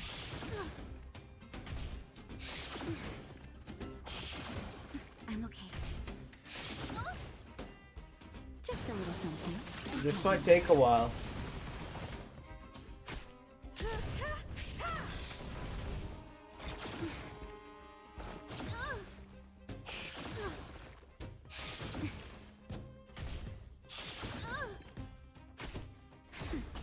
What did you do? Oh my god. Just a little something. Nothing. At this point, I might as well take a nap.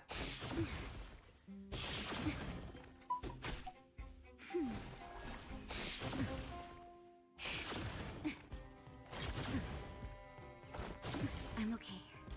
Just a little something. Nothing.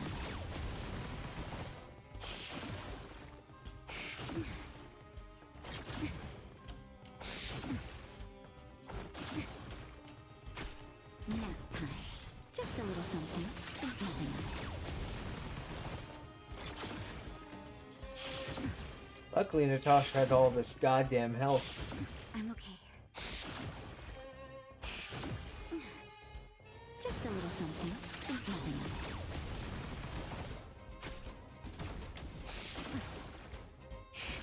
I'm okay. Just a little something. Nothing.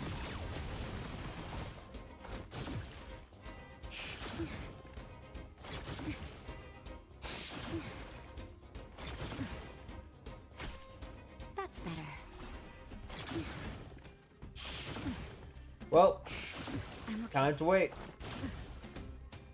Just a little something. Nothing.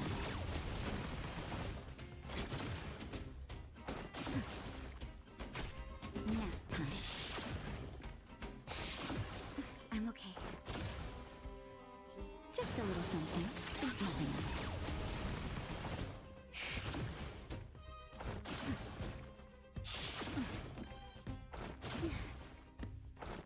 I'm okay.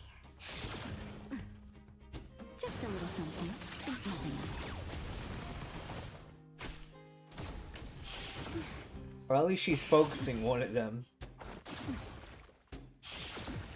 I'm okay. Just a little something. Nothing.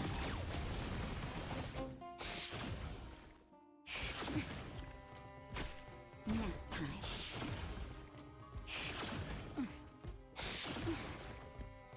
Just a little something. God, this is gonna take a while.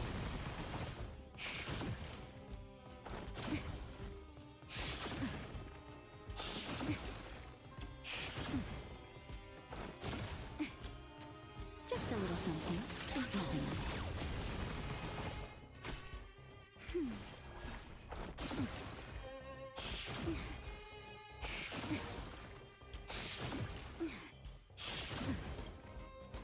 Just a little something. Nothing.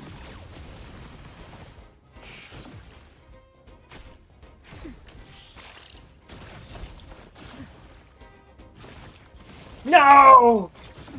No! Just a little something. This is an infinite fight. At this point, this fight's infinitely long. That's better. This fight's infinitely long. I'm okay. Just a little something. Nothing.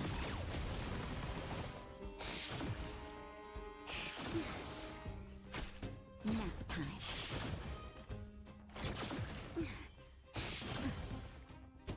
Just a little something. Nothing. I'm okay.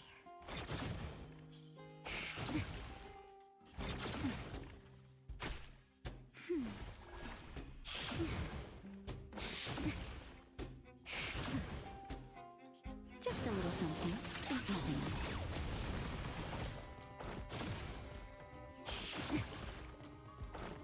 I'm okay. This fight's it's turned into an infinite loop.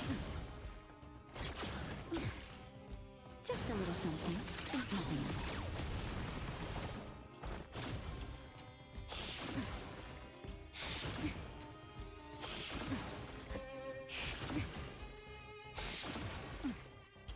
Just a little something. Nothing.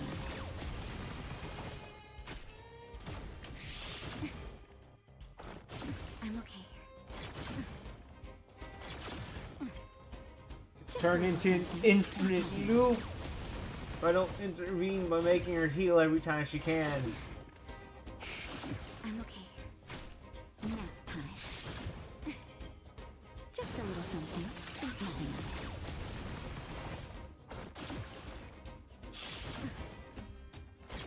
I'm okay.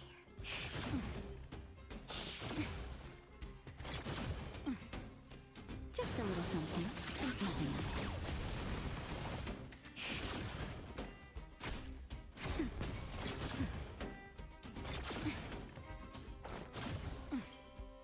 Just a little something.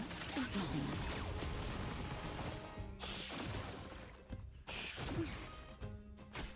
Nap time. I'm okay. Please stop doing that! Just a little something.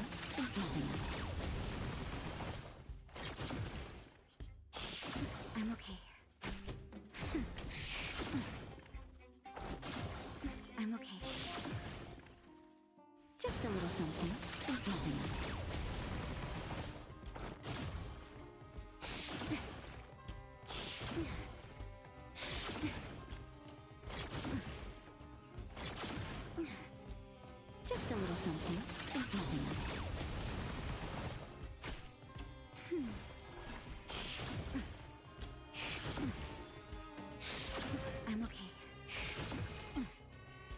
Just a little something. Nothing.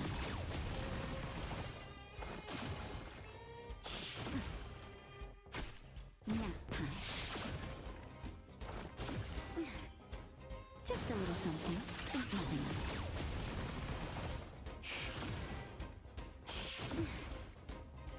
This is gonna take forever. I'm okay. Just a little something. Nothing.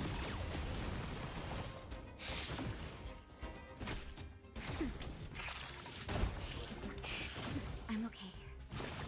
Please stop doing that. I'm okay. Just a little I could probably go to sleep and this fight still be going. nap time. I'm okay. Just a little something. Did that thing attack twice?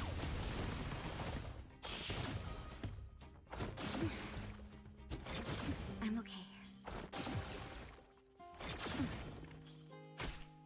That's better. I'm okay. Just a little something. Nothing.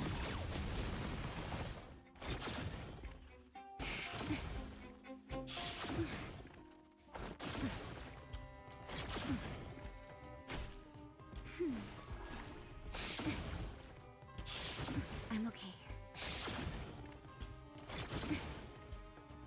Just a little something. Nothing.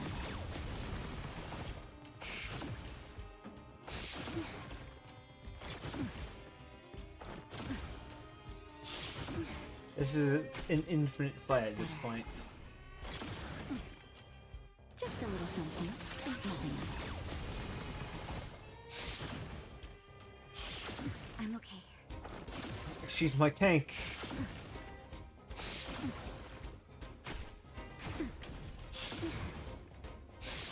I'm okay. Just a little something. Nothing.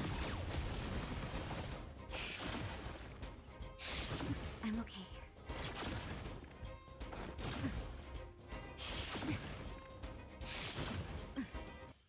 Just a little something. Nothing.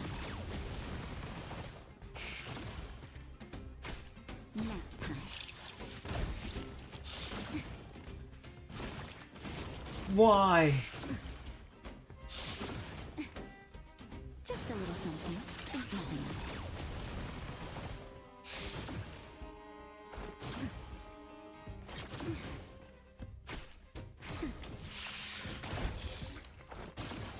I'm okay.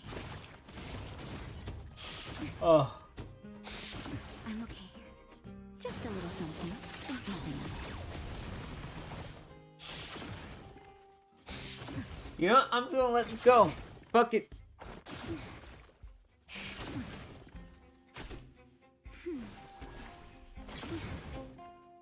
Just a little something. Nothing. I'm okay. I'm okay. Just a little something. Nothing.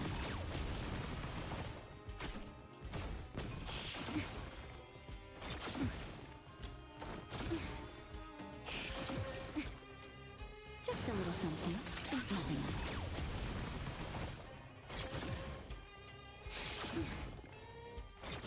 I'm okay. That's better. Just a little something. Nothing. Why? Why must this go on forever?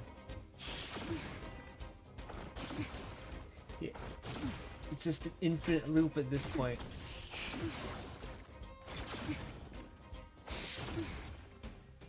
Just a little something. Nothing.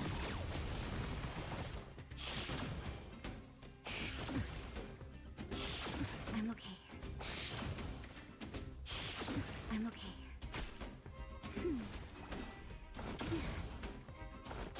I'm okay.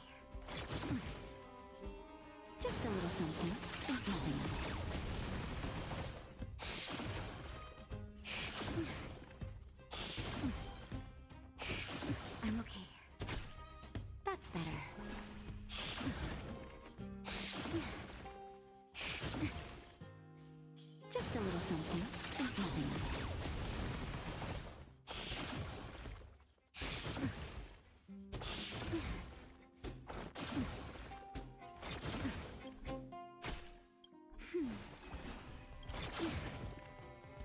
Just a little something. Nothing. I'm okay.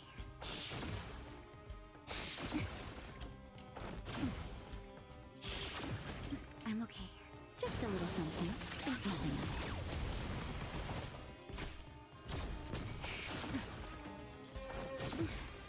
I just keep her health up, she'll just attack instead. Just a little something. Nothing.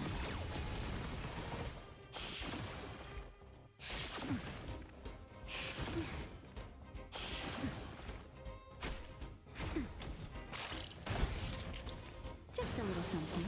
Nothing. Stop doing that! I'm okay.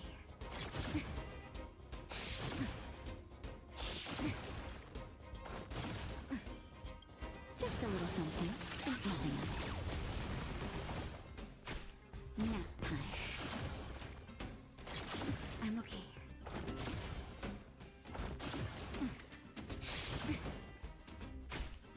That's better. Just a little something. Nothing.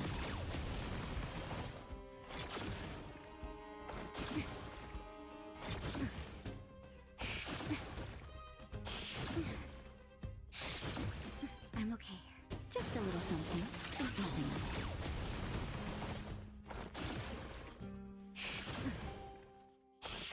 I'm okay. I'm okay. This is an infinite loop. I could take a nap and probably come back from this. Just a little something. Nothing. Nap time.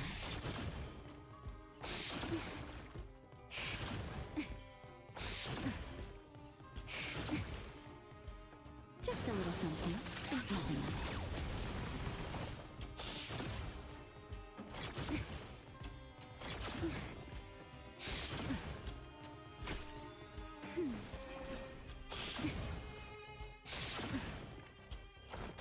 I'm okay.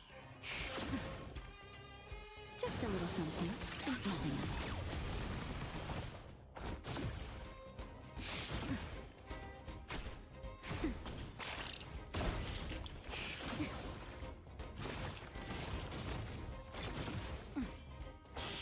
I'm okay. Just a little something. Nothing. Wow.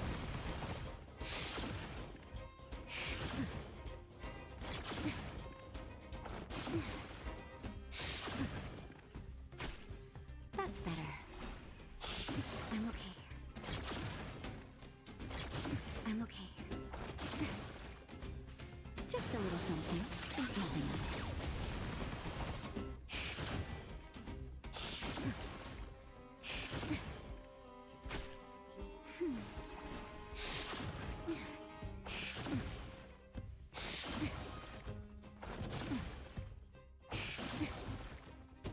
Just a little something. Nothing. Oh, I see, okay. I'm okay. Nap time. Just a little something. Nothing.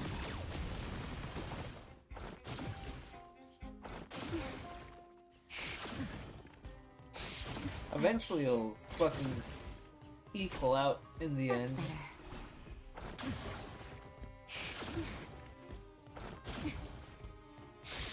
I'm okay.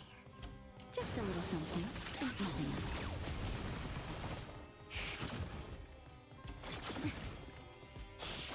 I'm okay.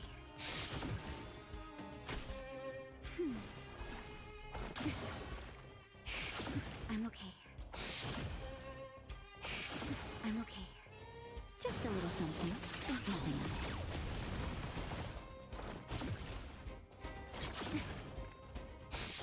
I'm okay. I'm okay. Just a little something. Nothing. This is an infinite loop at this point.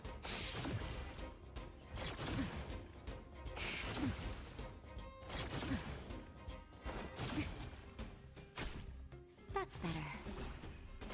I'm okay. Just a little something. Nothing. infinite loop. I'm okay.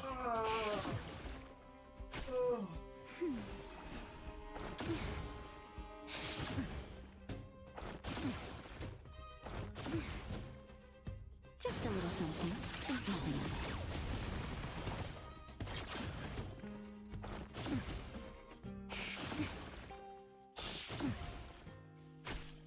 That's better. I'm okay.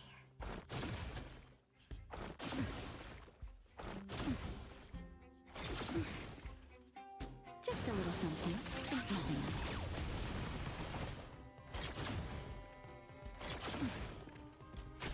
Nap time.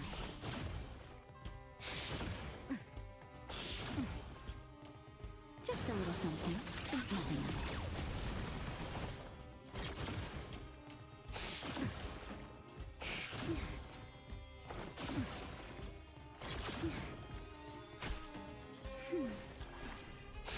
I'm okay. Just a little something. Nothing.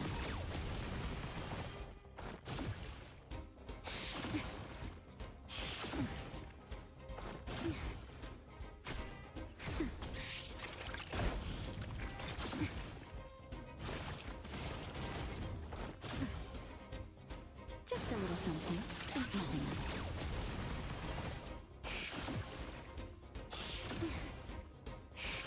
I'm okay. That's better. I'm okay. Just a little something. Nothing.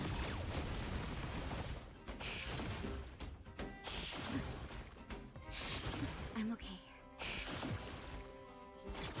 I'm okay. Nap time. Just a little something. Nothing.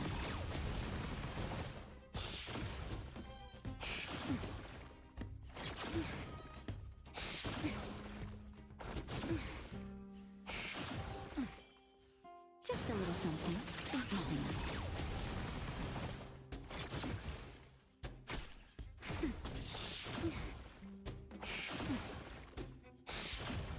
I'm okay. Just a little something. Nothing.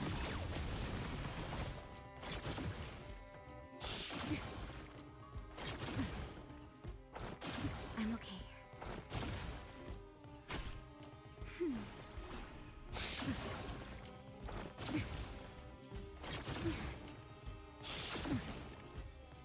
Just a little something. Nothing.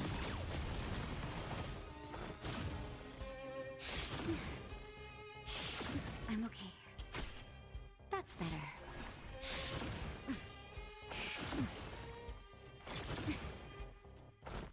I'm okay. Just a little something. Nothing.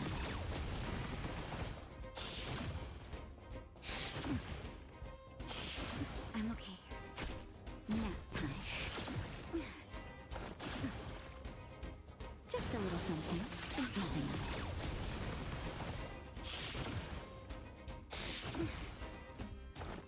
I'm okay.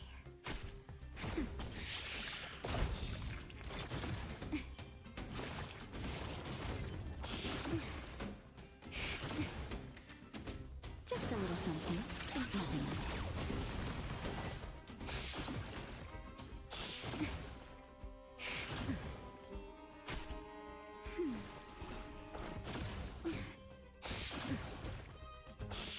I'm okay.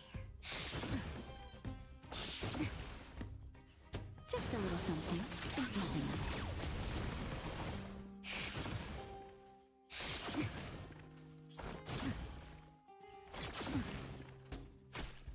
That's better.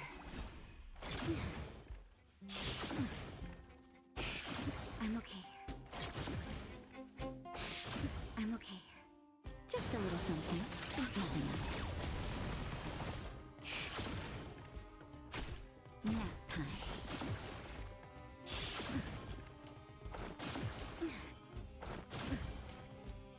Just a little something. Nothing.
I'm okay.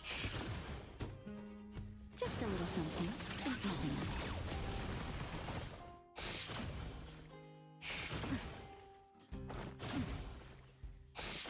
I'm okay. That's better. Just a little something.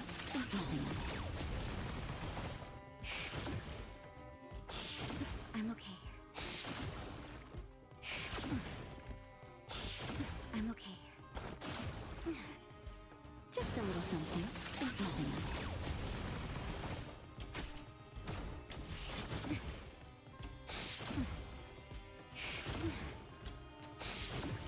I'm okay. Just a little something. Nothing.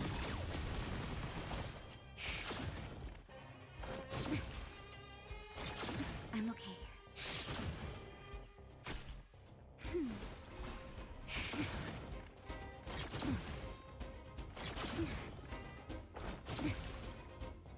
Just a little something. Nothing.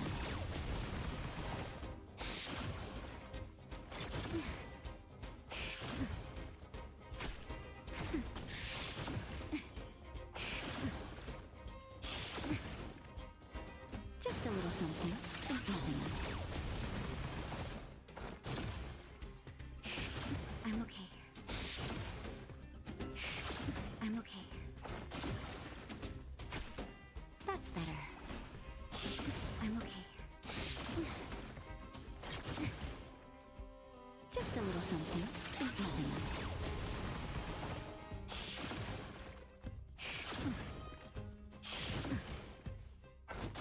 I'm okay.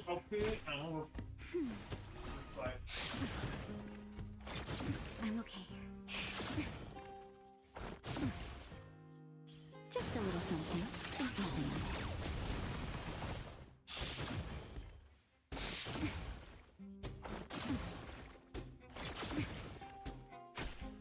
That's better. I'm okay. I'm okay. I'm okay. Just a little something. Nothing.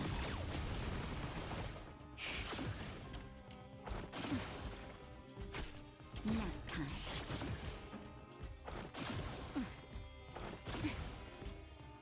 Just a little something. Nothing.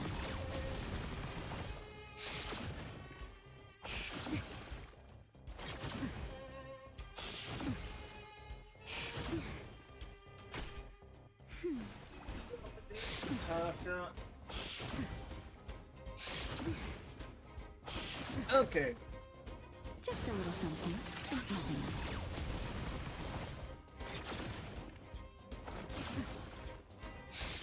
I'm okay. At this point, this is a battle of who gives up first. I'm okay. Me. I give up first.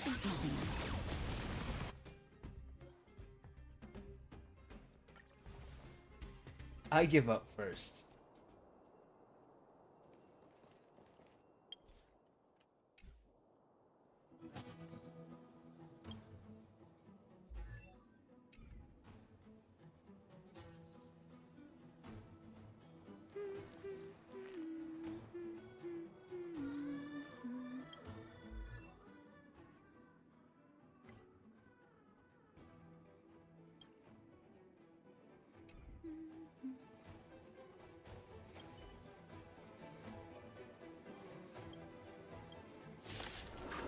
Let me try this again.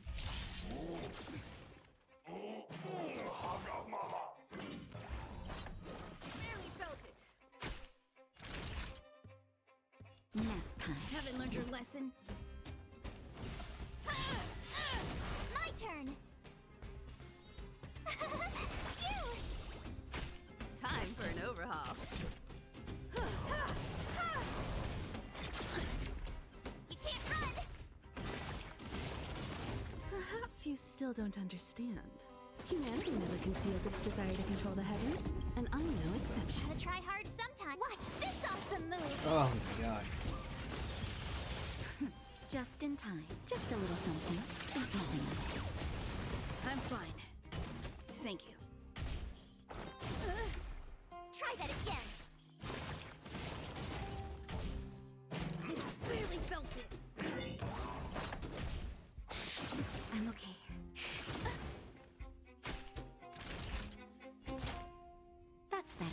I'm fine. Thank you.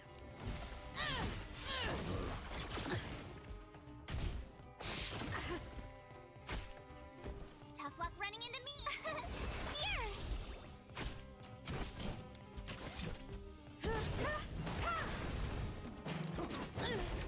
You can't run.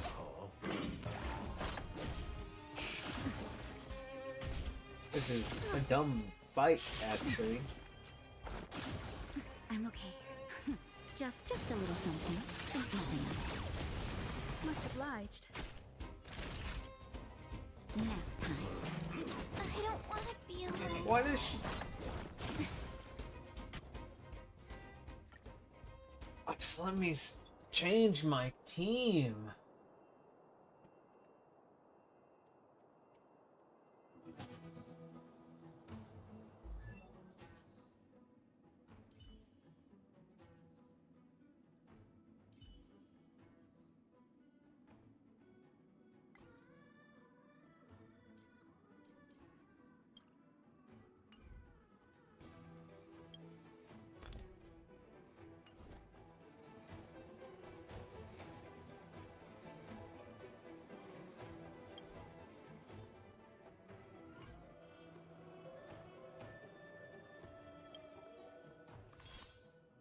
No. What I do is go inventory.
Perhaps you still don't understand. Humanity never conceals its desire to control the heavens, and I'm no exception. Gotta try hard sometime. Watch this awesome move.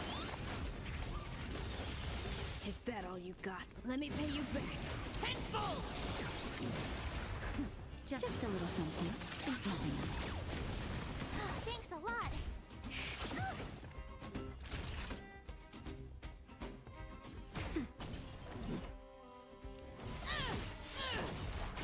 Tough luck running into me.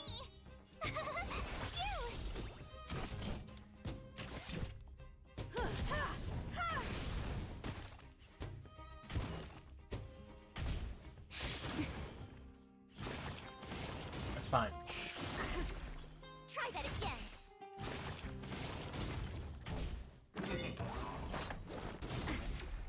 You can't run. Naughty child.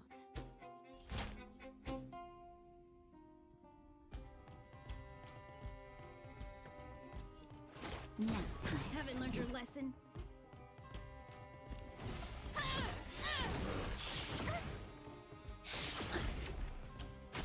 My turn.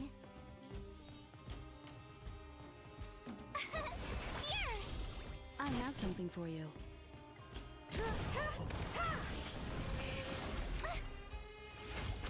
Gotta try Please hard freeze. sometimes. Please Watch freeze. This awesome move. Go away. You're annoying.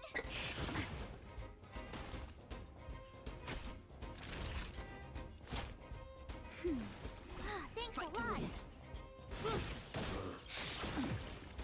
Is that all you got? Let me pay you back. Tenfold! Just in time. Just a little something. Nothing else. Much obliged.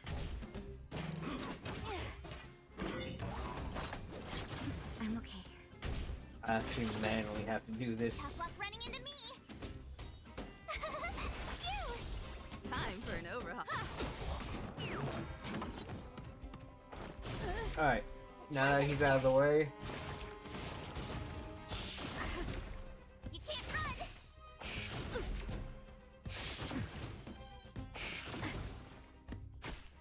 That's better.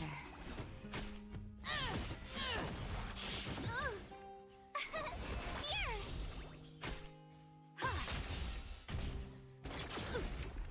Try that again. Watch this awesome move. You can't run. Let me pay you back. Tenfold!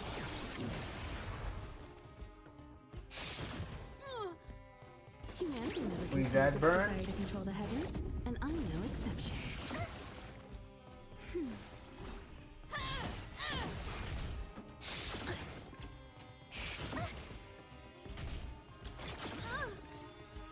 Just a little something. Nothing else.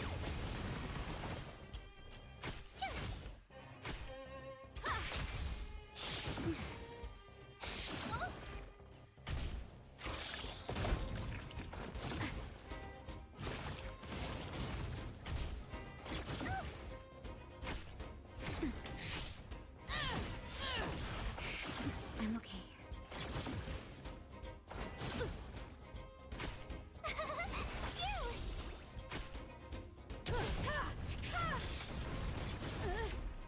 Try that again. You can't run. Watch this awesome move. Freeze, please. Let me pay you back. Tenfold!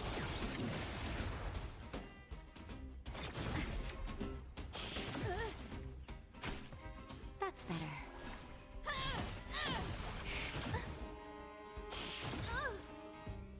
Just a little something. Nothing else.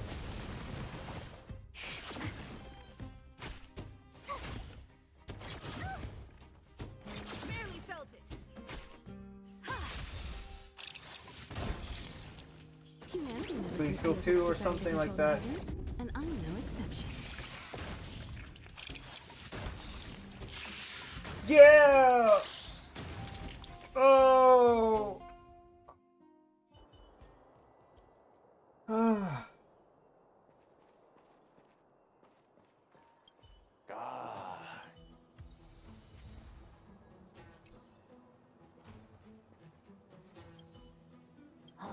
뭐요? 비서동 각 따르다도 노노가이 꼬파 모두가 이러하 That was the easier one.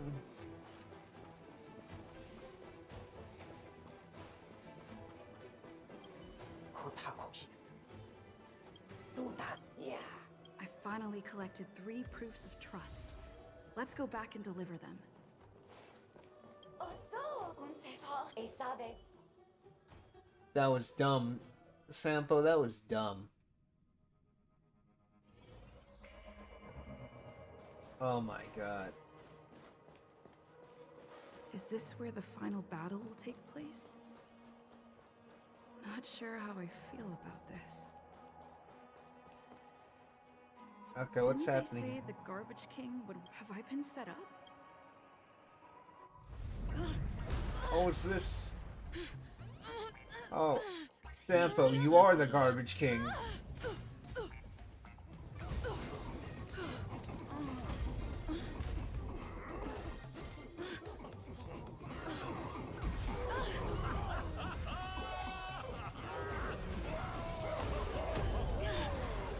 Sampo, what's happening?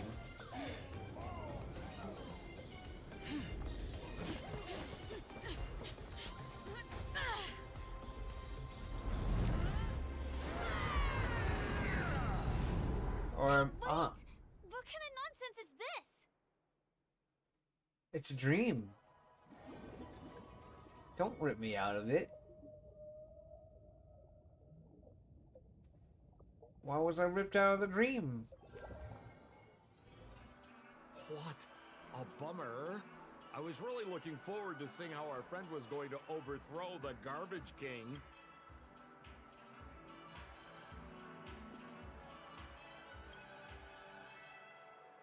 What a huge pity. Such a meaningful...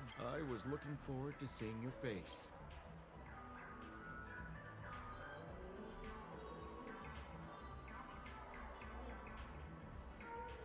Trying to say?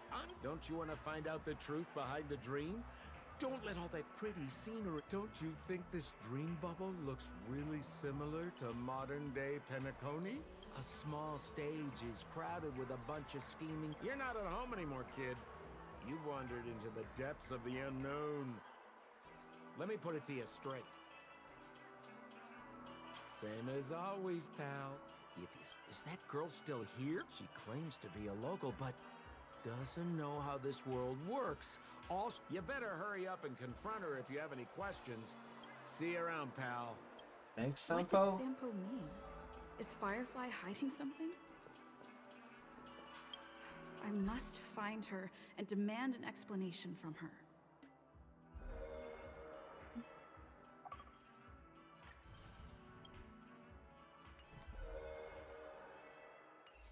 She shouldn't be too far off.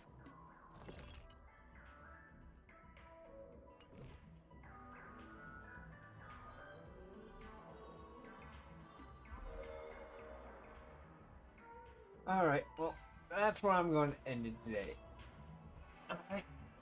I hope you guys have a good day, good morning, good evening, good afternoon. I'll catch you guys next time.